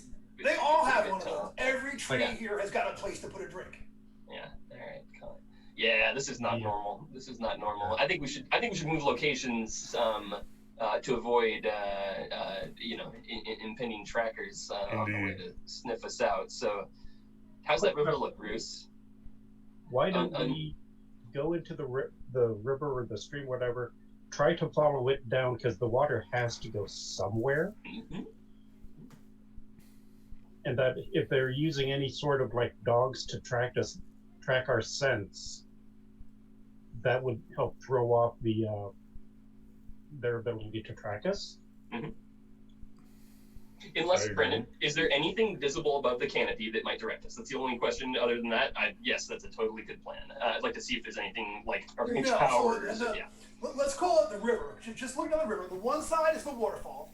Yeah. And the other side, as far as it kind of like bends gently around, like, so you can see like woods and such. You don't see where it actually goes, and you don't see anything here that tells you anything else. Got it. Bruce, do you want to check behind the waterfall really quickly, or should we just bypass that and get out? No, I'll swim up real fast and see if there's anything on the other side of it, or if it's So just. you're gonna okay. So it's a bit of a swim to get over there. I mean, you're fast, but it'll take you a minute to get to go ahead and get over there. All right, you swim up to the actual waterfall and get there to come through the other side and such. When you come to the other side, this place is given up all pretense of being natural. Behind the waterfall is clearly an unnatural space inside there and such. When you pop your head up, looking out of there, you can see that there are these things. Maybe they're clearly vehicles of some point, of some sort and such. Because you can see that they're they've got like spaces there inside of them and such. But you can also see that there are there's also like 2 people in here. They're not dressed like the other ones that you saw. These guys are, each one is wearing kind of a one-piece garment. They've got, each one has a very similar hat on their head. There's one male, one female human, and they're sitting at some kind of machine and like doing some kind of work over there. And they seem very agitated. Give me a luck check. D20, roll low, under your luck. Yeah, by 7. Yeah, you know what? You had a quick look at the wrist thing that Baltimore put on when he activated it, and the woman, the female, is definitely the person that you saw through that little tiny window on Baltimore's wrist. All right, before I do anything, I'm gonna go tell these guys that. All right, it's about a 5-minute swim back there, so I'm gonna make a roll for the rest. So you guys what are y'all doing while this is going on? Okay, so that big hovering thing, we think that they can also see us through that. 100%. Mm-hmm. I'd say move upstream behind the trees. Yeah. You're gonna take a shot at it? All right. So go ahead. Roll me a D16 and add your base attack and your agility modifier. I think you're. I'm not even sure. I get curious here. I'll pull it up. Agility +0. Attack mod +1. So roll a D16 +1 at this thing. See how you do. Hold on.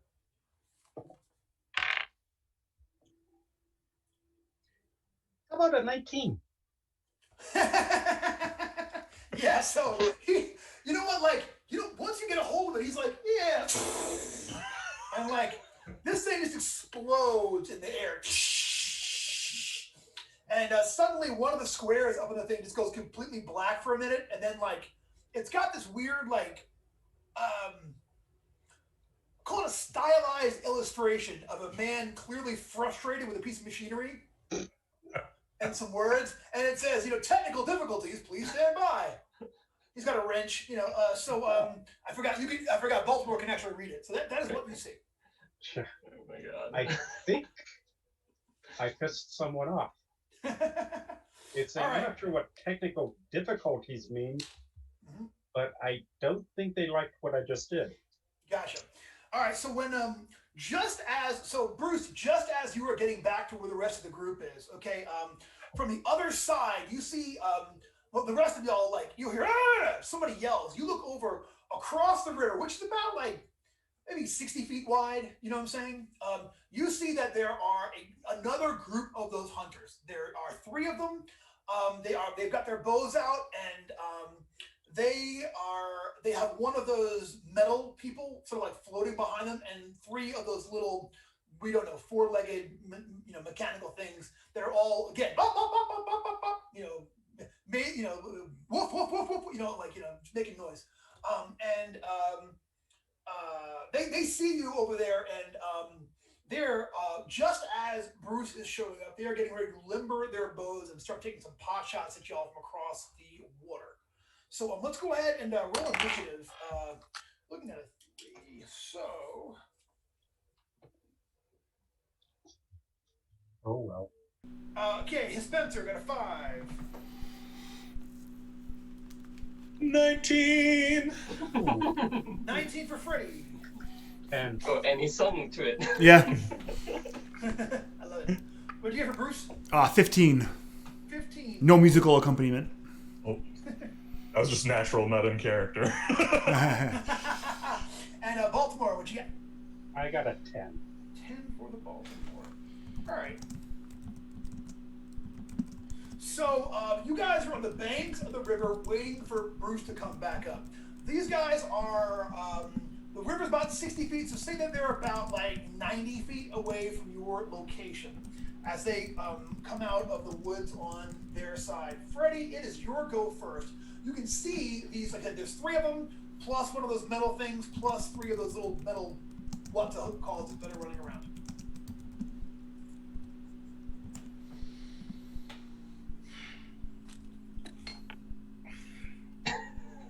Uh-oh.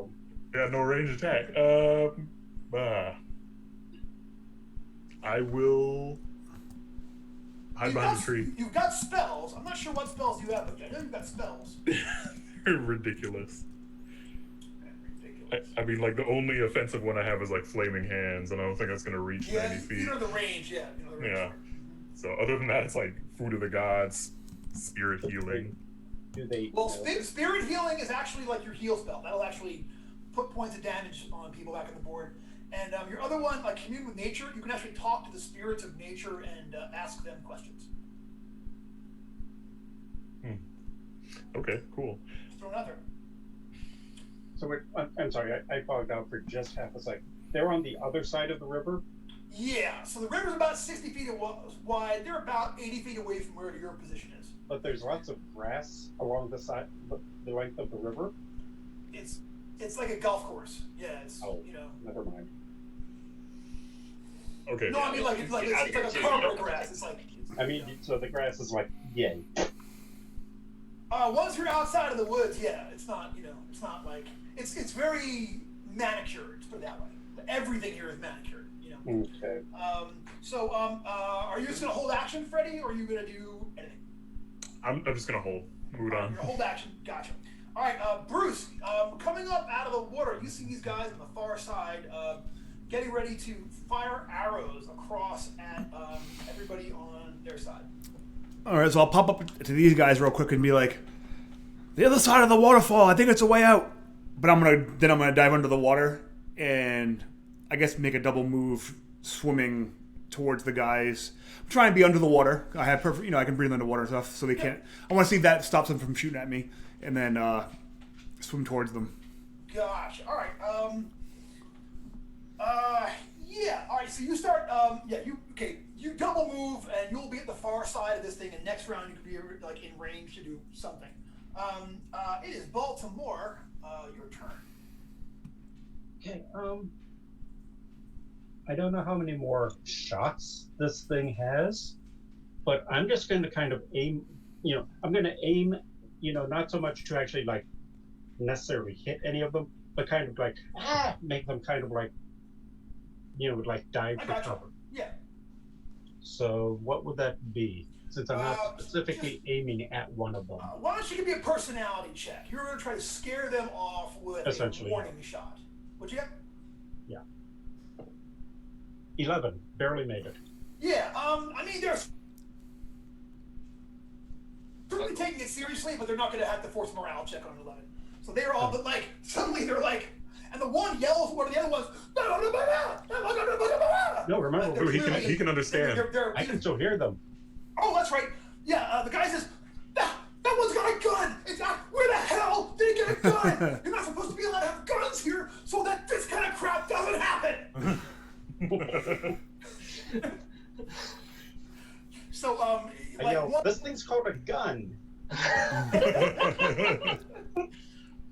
All right, so yeah, clearly they are displeased about that. But that's okay though, because it is time for his Spencer to do something hysterical. So all right. Oh, I don't know about hysterical. I'm probably gonna shoot myself in the foot on accident. But I have a bow because I looted it, so I'm going to whip my bow out and take a. I want to kill one of the human hunters and maybe his friend. They're clearly panicking or ready to panic. So the intent here is to maybe pierce their little digi armor and get one through the neck with an arrow. Here it comes. I got, let's see, 13. Total of a 13? Yeah. All right, I am going to go ahead and let you know that is going to miss by 2. Well, I'm feeling lucky, obviously. All right. Yes, I am. So I'm feeling. How many points luck you gonna burn? Just one. Just one, but it got me a 5 on my luck die. Yeah, it's gonna hit. Okay. Yeah. So let's see. Then D7. Where are you hiding? Right here. We'll find out what this is and then probably burn some luck. Oh, I got a 7 on the damage. I'll keep it as is. Damn.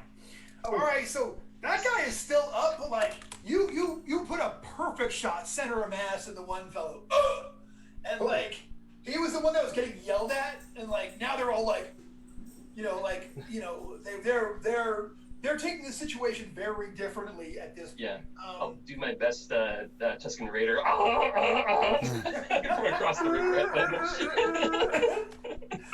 All right. So I am going to give them a morale check. Y'all are actually shooting, and they're not. They weren't expecting us to start shooting at them.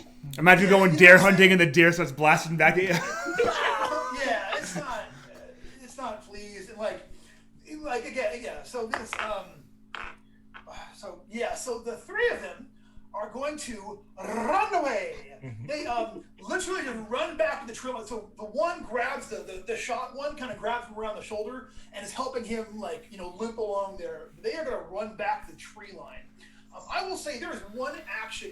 You guys can each take one action before they get to said tree line, and we'll be out of sight. So Bruce, you're up first. If you want to do something, now is the time. And again, they went their whole move away. So you at the edge of the water there, 20 plus 10. They're about and they're taking the injured guy. So I'll say they're about 40 feet away from your position. All right. Can I kind of Sharknado myself towards them? Doing that Mako jump out of the water, great white hitting a seal from, and just kind of fly through the air. Yep. Mouth open. Gotcha. Go ahead and give me that, you kind of run at them and such. All right. So I got a 14 on the die and a 4 on the deed die. Ooh, yeah. Are we going for injured one or uninjured one? I'll go for the injured one if they're like, hey, guy, it's only kind of like, hey, buddy, we got you. Don't worry about it. It'll be fine, and then... Go arrow. 10, so 12 and 12 points of damage.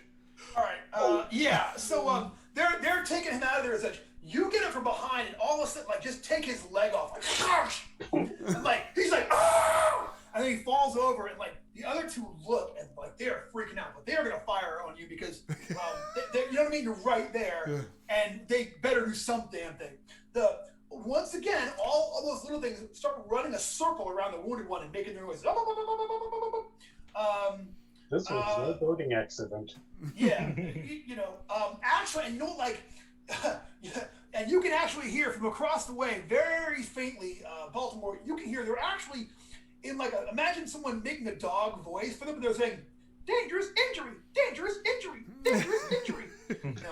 As they run around there. I don't think I need to comprehend languages to see that. No, I'm just saying, Figure that out.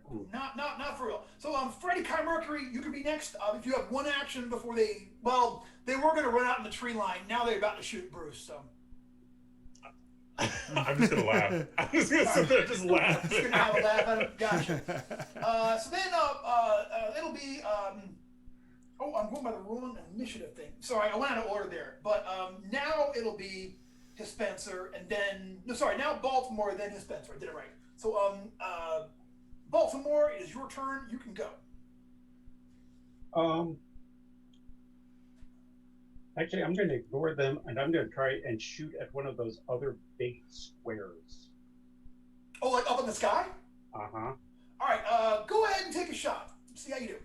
What do you, D20 or? D16, and then add +1 for your character. Okay. 8, 9 total. 9. Okay, so you see that the projectile seems to pass right through this thing without having any effect until it hits the ceiling. And then you see and see a tinkle of glass floating in from, falling over one part of the jungle far off there in the area and such. And you can see that there's a square of sky now that is gone, and there is darkness there behind it. Oh. Hey guys, we're under some sort of a circle of brass. That is what it looks like to y'all. Okay, so now his Spencer, it's time for it is your go. What are you gonna do? You're muted, bro. Thank you. Since my brave shark friend Bruce charged over there, and I see people aiming things at him, I'm just going to try to continue to scare them because it seemed to work pretty well the first time. I'm going to loose an arrow over there. I got a 15. Ooh. I think Brendan might be. Oh, never mind. Oh, no. I got 15 to hit. 1-5.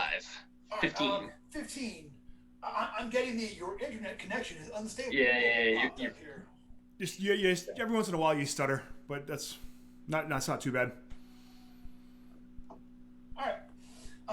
Man, that extender. All right. I'm so sorry. How much that? What you hit? 15. 15. Yeah, 15 hits a guy. Roll me some damage. All right. I got 6. Nice. Oh. Yeah, you zap one of these guys in the back, and he just yells, and you're not sure what's up, but they are raising hell and making noise, and like, sorry. Okay, he's clearly injured. He's screaming. There's blood. You once again see that you broke that field. There's like black and white dots, like kind of appear for a moment around the outside of it.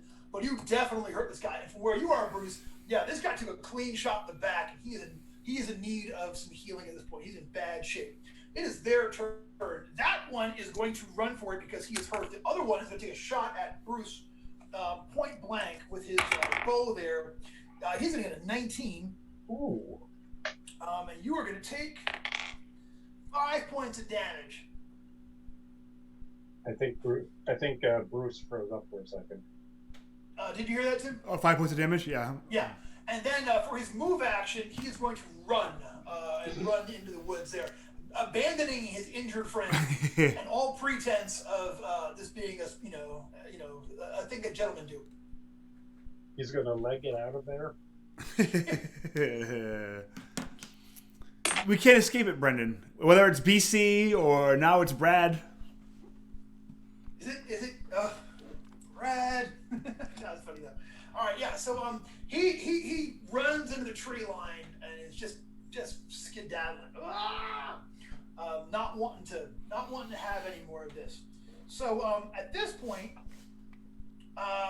and you can hear them from where you. It's kind of hard to make out what they're saying. They're so far away. But the one guy is like, "Shit, don't leave me!"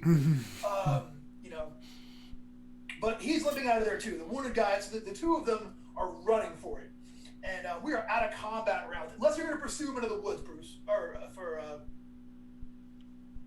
Yeah. Go. All right. I mean,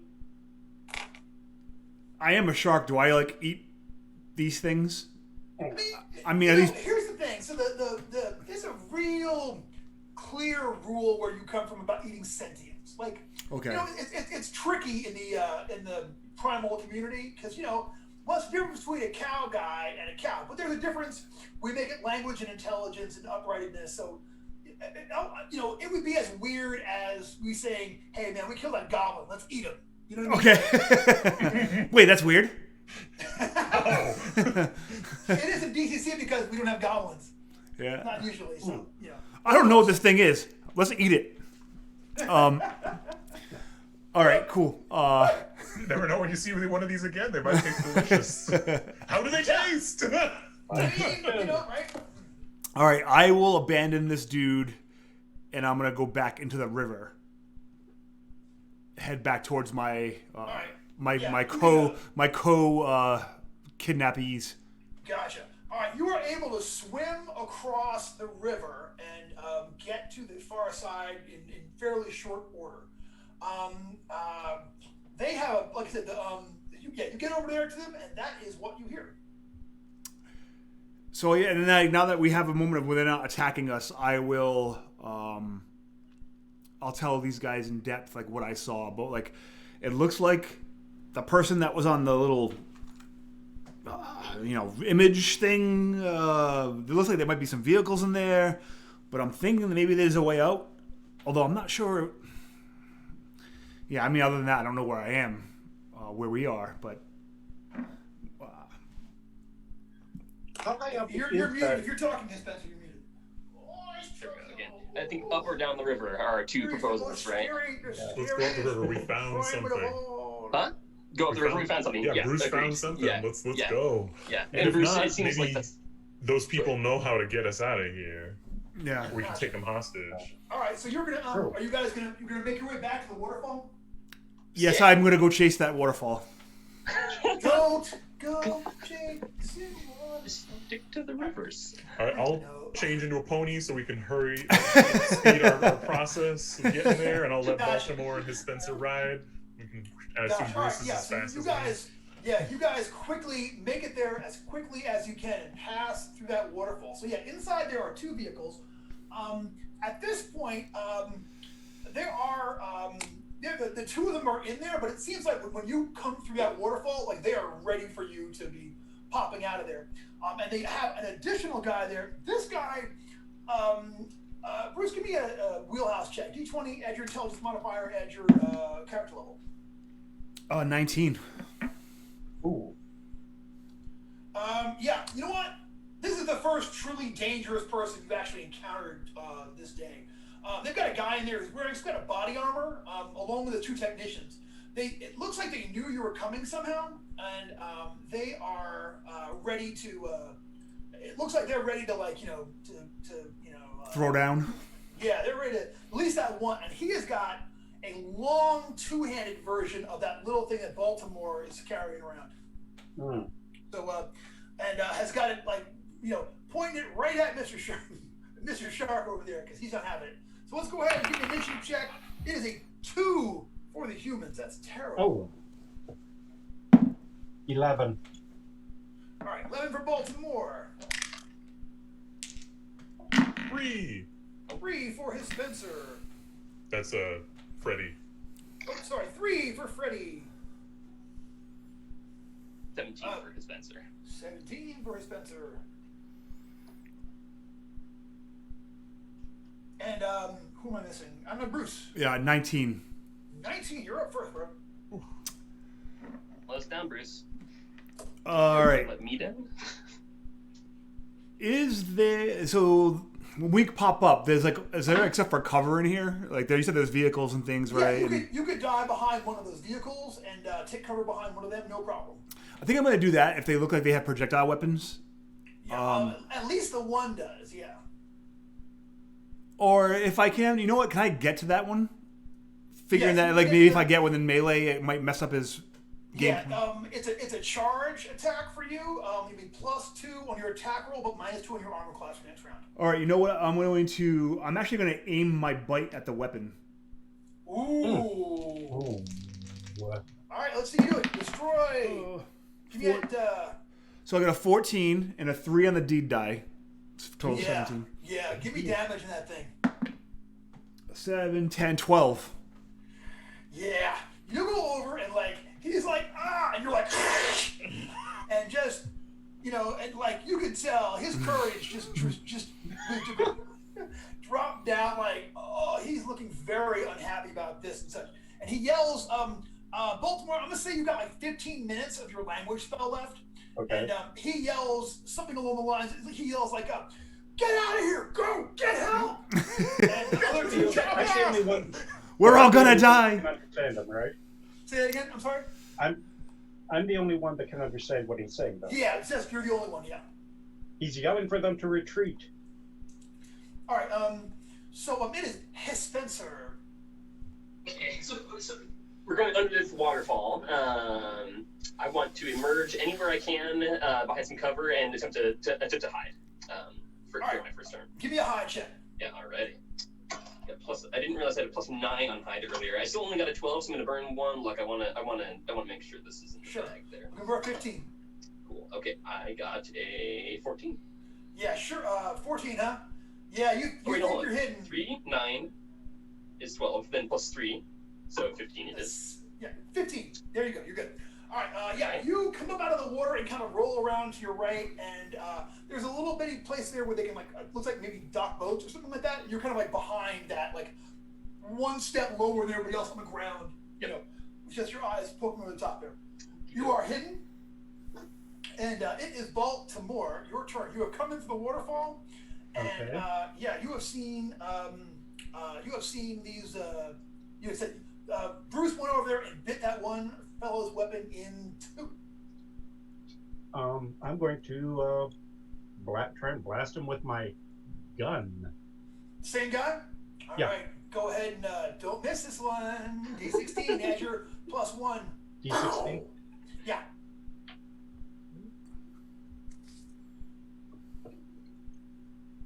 12. 12. You feel like spending 3 points of luck?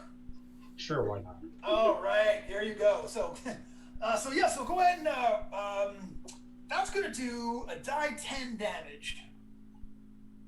Okay.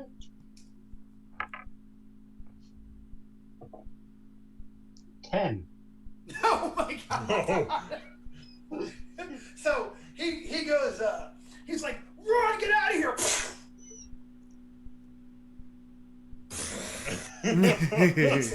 As a quick draw McGraw over here just shot this man in the head.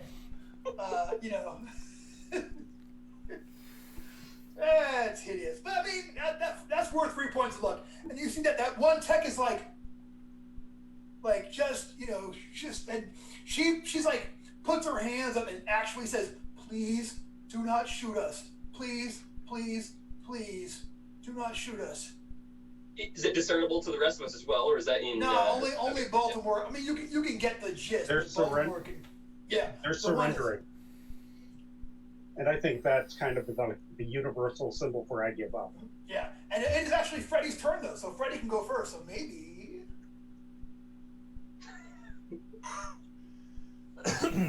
All right. Are we surrendering or what you gonna do? Are both technicians showing clear surrender? Yeah, the lady throws her hands up, and the guy's like, he's more like, ah! But they're Is there any obvious to me exit from this place? Yes, at the back of the hallway there are a couple of doors back out of there, but one that looks important. It's sort of like right in the middle. It's got buttons by there and lights over the top of it, and it's clearly a big old double door to we don't know what. All right. Well, I want to run over, kind of go around them and get between them and this hallway. Gotcha. Okay, yeah. You can easily, you kind of like run up over there and get there. So now you are blocking their them leaving from getting over there. So yeah, you are standing there in front of the thing and such. And they're like, the one woman is like, friends, we friends, please don't hurt us. She's just doing her best over there. So what are y'all gonna do? We'll call us out of combat rounds because they're surrounded at this point too, and they're clearly not fighting. So what? Baltimore, can you get a way out of here, out of these people? We just want to leave. You If speak let the us language? leave, we won't hurt you. Yeah. So the woman actually looks at the man, is like ready to scream, and she's like, these are creatures with language. You are a liar. You are a liar. He's like, look, we didn't realize how intelligent. Obviously, there was a mistake here. He looks over at you. He's like, sir, and she's like, they speak English. English? What's English? When she says English, that registers to you as the name of the language y'all are speaking. You get that? Oh. Yeah. And They think we speak. You do for 10 more minutes or so. She's like, We just want to leave. Okay. I mean, I can get you out through the doors and into the city, but we have to go through the gift shop, and they've got guards up there, and the guards are armed. The gift shop guards. What's a gift shop? How do we get back to where we came from? Yeah, I translate what Yeah. Freddy's question. Yeah, you guys are like, gift shop? Who even, I mean, you know what a gift is, and you know what a shop is, but what would a whole shop full of gifts look like? Yeah, Like, are they all wrapped up in bows and things, or? It sounds pretty Do I sweet. give it to my egg? They say, okay, to where you came from, I mean, we would have to get you off-world. I mean, there are, but there's a protest going on out front, and they might be able to, they might know how to do it. They've been trying to get us to not me anymore. I swear, I will never do this again. Protesting. We're not the first people that have been hunted like this. It's a tradition. Get us Walk to the around it. protesters. What'd you say? I wanted to see if I can look. I mean, a timely moment for a story evolution. On the other like panels in the technician's screen, do we see like prisons with helpless little animals, all like Well, you know what? You see other like. Some of them are just animals, but they all like when you see animals, they have those same things. They're all going forward, they're running, and they're looking terrified and such. But yeah, like there's at least one more fingers, hands. You don't recognize what he looks like, but he's like clearly scared. There are other primals here. He's gray. No, this guy isn't a primal. You're not sure what he is. Great big eyes, small mouth, and he's like clearly running as arrows whiz past him on the screen over there. You know. Got it. So it seems to. Well, all right. How do I make this simple so Baltimore can translate it? Can you make it so the bows don't work anymore? Because these guys are clearly idiots. Turn off their weapons. Thank you, Baltimore. We may have lost Brendan temporarily. Yeah. Or more than temporarily. Yeah. Quick! While he's not watching. That was such a good idea. You froze him.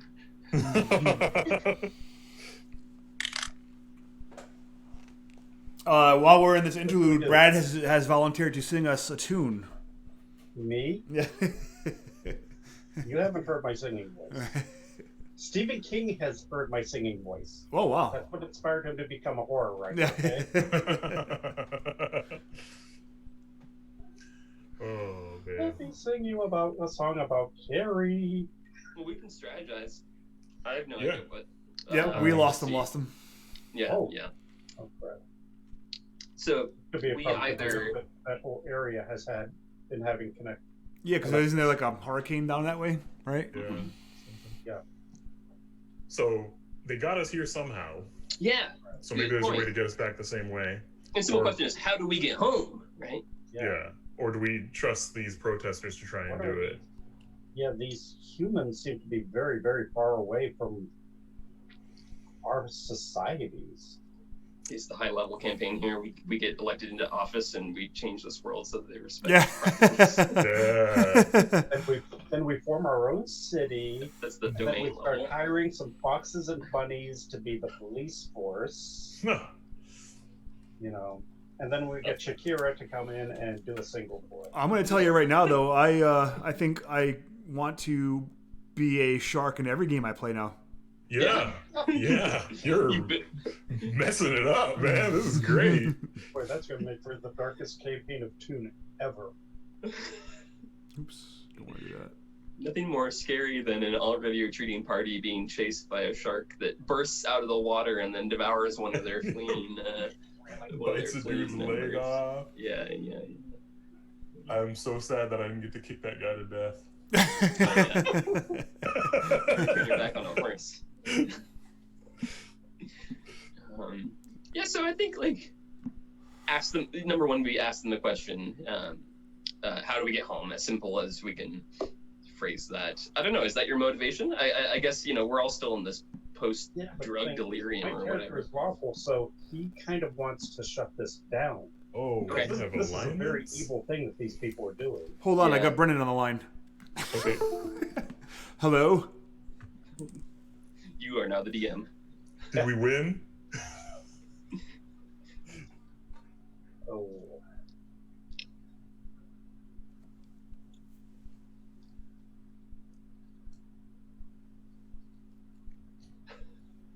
Okay. We beat D&D, guys. Hey, We someone did had to do it. Yeah, Someone had to do it. we're all just we're all just talking about the game, and Anthony was upset that he wasn't able to kick that guy to death, but we're just we're trying to figure out how to bring peace between the humans and the primals, Humans and animals.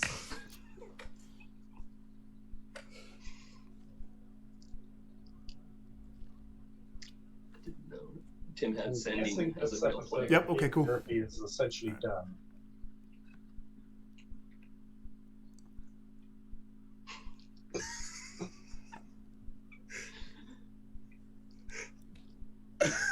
Hey, you know what? It takes the right players to enjoy the chaos. Yes. All right, cool. Yeah, he said just to hold on for a second, but he thinks it might be at the street level, like Brad was saying. Yeah. So, Well, everyone, if you know, thanks for watching. If you want to hang out for a few minutes and see if Brendan comes back. Yeah. Otherwise, I think we're at a fairly decent stopping point anyhow. Yeah. You know. Yeah. There are a lot of I mean, I feel like we pathways. won Primal Tales. Yeah. I'd say so. That was great. You shot a guy, you bit a guy, you took his heads clean off, you Sharknadoed a guy, That was Spencer inspiring. bit a guy. Everybody's winning, you know? Rick, you killed that man with a trident. Yes. I know. What? Yeah, I have a grenade, right? Is that... Where'd you get that? It's pretty good.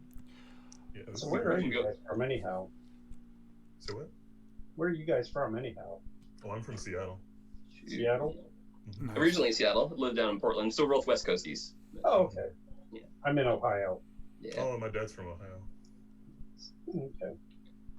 So Toledo area, if that helps any. Oh, he's in fucking Cleveland. West One- of Cleveland, then. The one upside to 2020 has been reaching out and playing online, meeting some new interesting players. Anthony and I played together for years and years and years. We went to school together a long, long time ago, et cetera, et cetera. So, Yeah. This is actually the most gaming I've probably done in the past 20 years. yeah. Real. I don't think I ever would No, have tried. Yeah, about the past 20 years.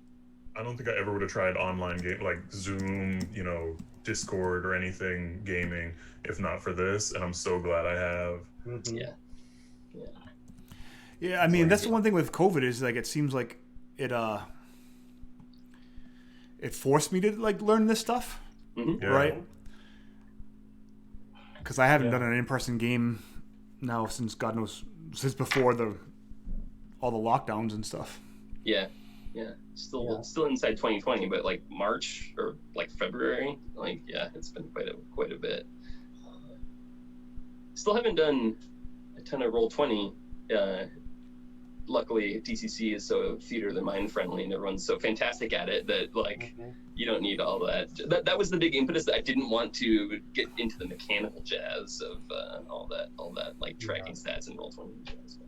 Yeah, it seems kind of cumbersome, you know, to use the Roll20 and do the Fog of War and all of that. There's definitely a lot of like prep, and it's more prep than I like to do as a GM. You know, like if I can actually write notes beforehand, I'm happy. Never mind write notes and then do lighting sources and stuff. You know. Yeah. I don't have that kind of spare time.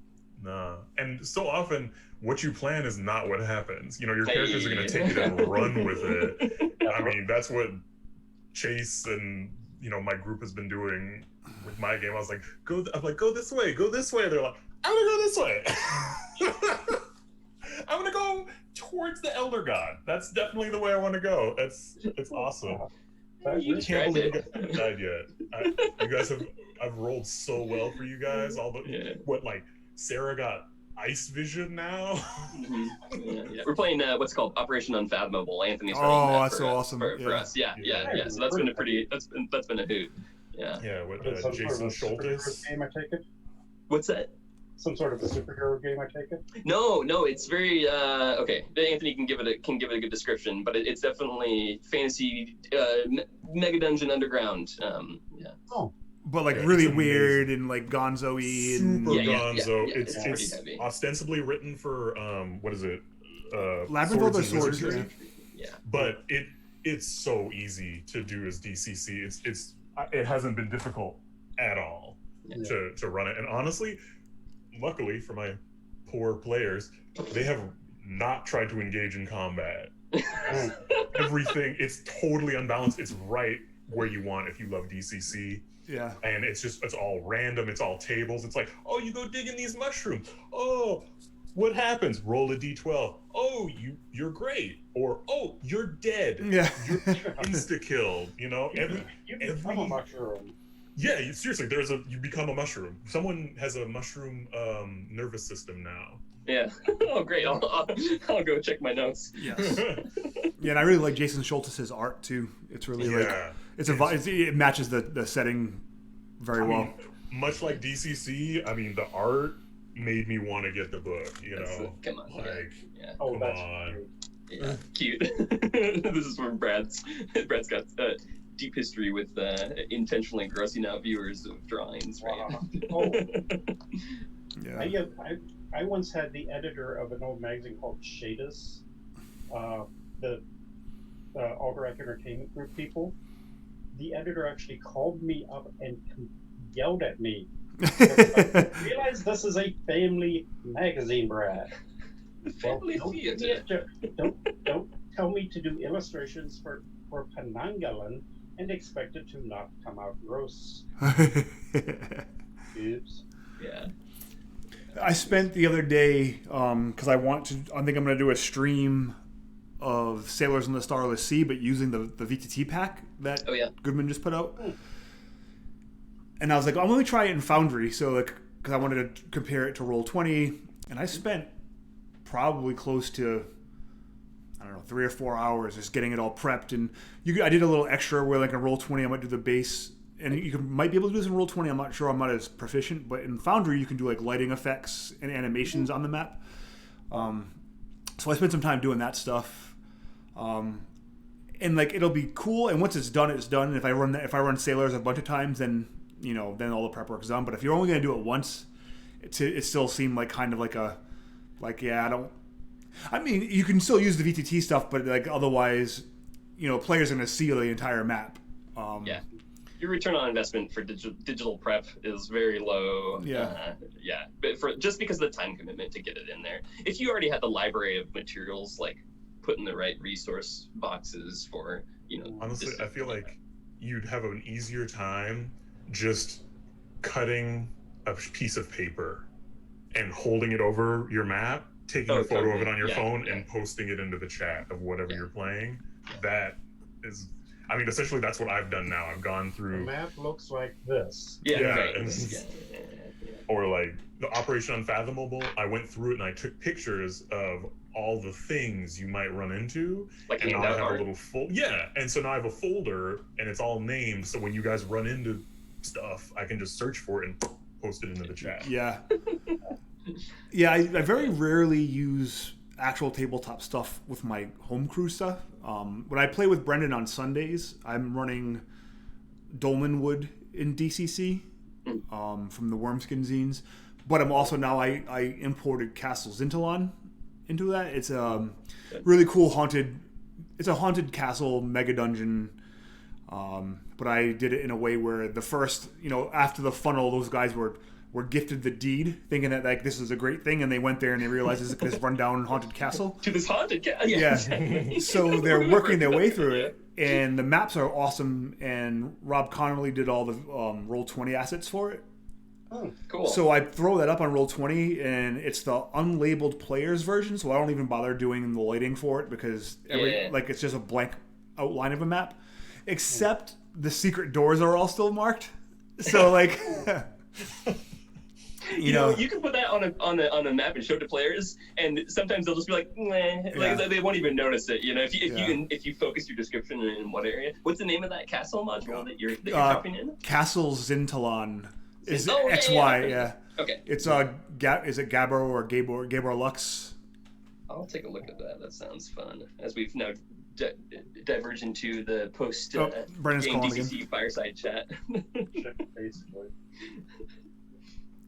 Yeah, I just got much of the hey, nice Brendan, you're on speaker. Hey, can they hear me out there in internet land? Yes. Yeah, looks like they can. Yes. Yeah, we can. All right, great. So I just called Comcast. Comcast says that due to severe weather, we are having outages. I should be back on by 8:02 p.m. Which we'll hang out here till then.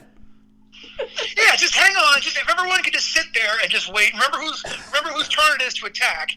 No, I'm kidding. I think we have to call it for today. I will get with you this week and we'll figure out what we're going to do. But please tell everyone thanks to me, and please, we didn't do the deep breathing last week, and I felt bad about it. So would you lead everybody in a couple of in with the gaming, out with the bullcrap breaths for me, and hang out for the whole hour if you want to. If y'all want to talk gaming or whatever with Brad or whatever, but I'm not going to be able to get back on tonight. All right, brother. All right, thank you, man. See you later. All right, later. Well, you guys heard it. But, Well, but yeah, definitely check out that you can get it in PDF. The shipping, when I went and bought it from his website, I bought all of his zines too, because the shipping, it comes from like, I want to say Hungary. So like the shipping's kind of high, so to make it worth it, I was like, I bought everything he had. And you can piecemeal it out to because he's got a whole bunch of zines, that are all, and it's kind of like AD&D or system agnostic. Cool. But that's where I was going with that stuff. But yeah, definitely check that out. So out with the bullshit. Yes. Everyone take a deep breath and Goose Fraba. Goose Fraba. Well, Anthony, thank you, man. And thank you, everybody else, for playing. And Bradley, always a pleasure to see you, even digitally. So hopefully we'll actually be seeing all each other next August. Yes. Yeah, I hope so. I miss Gen Con. We've spawned a Cyclops Con now on the map. Come in February, I might even try to see if I can play some games that one instead of just running constantly. But if it goes as well as Cyclops and Bride of Cyclops, they're going to have to start figuring, like, I don't know, Revenge of the Bride of Cyclops. And use up every bad movie reference title they can. That's true. Okay. And to get back to work, I'm working on the original. Is it OAR? Original Adventures Reincarnated. The reboot of Temple of Element. Ooh. Has that been announced? Did you just spill the beans? I like beans. No, it's up at the website. I think I saw that. I can probably hold on just a second.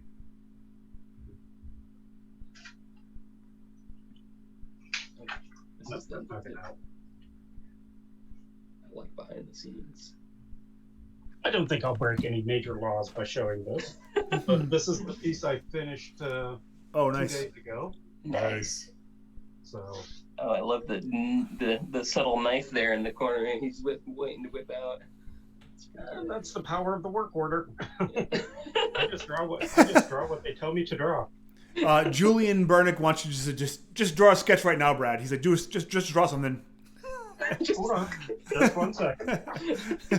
What would you like to draw? What would you like to see, guys? All right, Julian, what do you want? There's a little bit of a delay, so he's not going to be able to answer. He's a big MCC guy, right? I mean, I know more past that, but draw a sweet Spellburn logo. MCC. I mean, I'm gonna suggest a Hammerhead Sharkman because I think my dude's awesome. Yeah, he is. Here, Brad, what about like our victory scene? Since we didn't get it, you can get us driving down a hallway like on the back of one of these trucks. Too complicated for a go-kart. Yeah. Also, my buddy Joey, he and Brad just had a successful Kickstarter for a little zine in the format of a chick track. If you guys know the Darkest Dungeons, like the fundamentalist, religious, anti-D&D. Susie played D&D once. Now she's dead. Yeah. So, Anthony, you look like you've never seen them before. Where they're these little tiny booklets. They're like maybe 1.5 inches, 2 inches wide, and like 3.25 by 5. Did you know these? You and I've looked at them before. They're the old, like, they used to hang out outside our high schools back in Seattle. Yeah, exactly. But they had an anti-D&D one back in the Satanic Panic day. The Satanic Panic days. And it was seriously what I was saying. Like Susie played D&D, and now her friends are going to sacrifice her to the dark gods. So he had Brad do all the art for it, and it's kind of like a very rules light. It's kind of like here's what you need to play, a D&D type game, but it's really meant to be like left places like you would leave chick tracks. So like, I think I bought like 40 of them, and I'm just gonna start putting them on the shelves in CVS's and like. That's amazing. That's such a good idea. In Laundromat. Yeah. Only I'm not sure I would pick that up right now. Yeah, right. I'm trying not to touch anything out in the world. Yeah. Okay, so post-pandemic, the one that Anthony and I want to write a little how to start a cult zine, and that'd be a good one to actually drop in a chick track format. Yeah. Or let's start a cult. Cool. Yes. What's that called? It's going to be called Darkest Dice. Darkest Dice. Is it Darkest Dice or Darkest Dungeons? Darkest Dungeons was the actual trick one. That was the actual chick track, I think. Darkest Dungeons. Okay. Yeah. Yeah. That's cool. It's a product review. Anyone get those sweet new Impact Snow Cone the DCC dice? No. I'm kind of... Is your trove too large, dude? I do have a ridiculous amount of dice. And I really only use the ones I like. I have a set that I'm like, oh, these are the ones I really like to use. Yeah. And I have I already have a bunch of weird dice. Although the Impact ones seem to be getting even better every time they make them. They roll better. Yeah. Oh, good. Like the latest D24s and 30s I have don't roll forever. They actually roll and stop. But I had this. There was another dice Kickstarter that I just did. They have like a liquid core type thing. Ooh. Oh, that sounds Oh. cool. Yes. Yeah. Come on. There we go. He's got muscles. Always got muscles. Oh yeah, I forgot we Yeah. all like naked, just Yeah. straight naked the whole time. Yeah. I'm a tube with legs. There we go. Bruce the Shark. Very nice. That's pretty good. All right, guys. I figured out how to share stuff. For some reason, it doesn't want to let me share. I think I can make it so you can. What's that? Okay. Advanced sharing options. All participants can share. Document can. There we go. Hold on. You know, I'll switch the screen over so we can just see Zoom without the overlay, and then that way, if you share anything, it'll pop up. Okay. Files? Hold on just a second. I don't do this very often, so hold on. I may have to go to. Oh wow! Yeah, that I can see all your thumbnails. Just stay there for a minute. Sorry. Yeah. Looks No, like jobs? what's his name, Baron Harkonnen over there. Where am I? Dungeons. Darkest Dungeons. There we go. Not Lord Crofax, Anthony. Yeah. Call now. Okay. Let's see if I can go back to Zoom. Oops. Oh, you're sharing. We can. Oh, you're sharing. We can yeah, see we this. Can We can see Oh, like okay, your the main over window there. that's up there. Yep. Yep. Though we don't know if that's your desktop or if the Loops. There we go. being shared. There we go. Can you guys see that? I think what you're The sharing thumbnail. Is Yeah. Yeah, I think you're sharing your screen, so maybe you need to.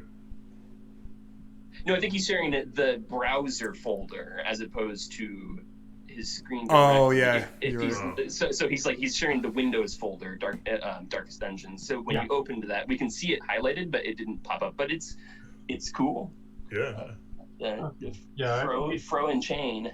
I like the wizard and the warrior up above it fighting the demon. Yeah. Yeah. That's cool. They look really cool about it. They're like, this is fine. Yeah. Just hang on, I got somebody's at the door. Whoops, I went back to my photo collection here. Interesting. Okay, we can't see that. Yeah. So yeah, you must be sharing the. You must have picked the folder. Yeah. Yeah. Like I said, I am not the most skilled technician this way, We're all getting there. Mm-hmm. but anybody who goes to my Facebook page will see most all of these images anyhow. So, Sweet. okay. I should probably be kipping out and get something to eat and actually get some work done.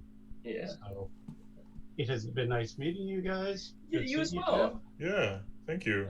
And This big is thanks really to fun. Brendan for bummer on the inclement weather. Brendan, hope you're safe, and this was a blast regardless. Yeah. Yeah, All right, That guys. was too many laughs. Thank you so much. thank you. Hopefully, Brendan will have internet back soon, but we'll see everyone either next week or on Sunday for Blades Against Bandwidth and everything else. So, Okay. peace out, y'all. Nice meeting you. Later. Bye. Awesome.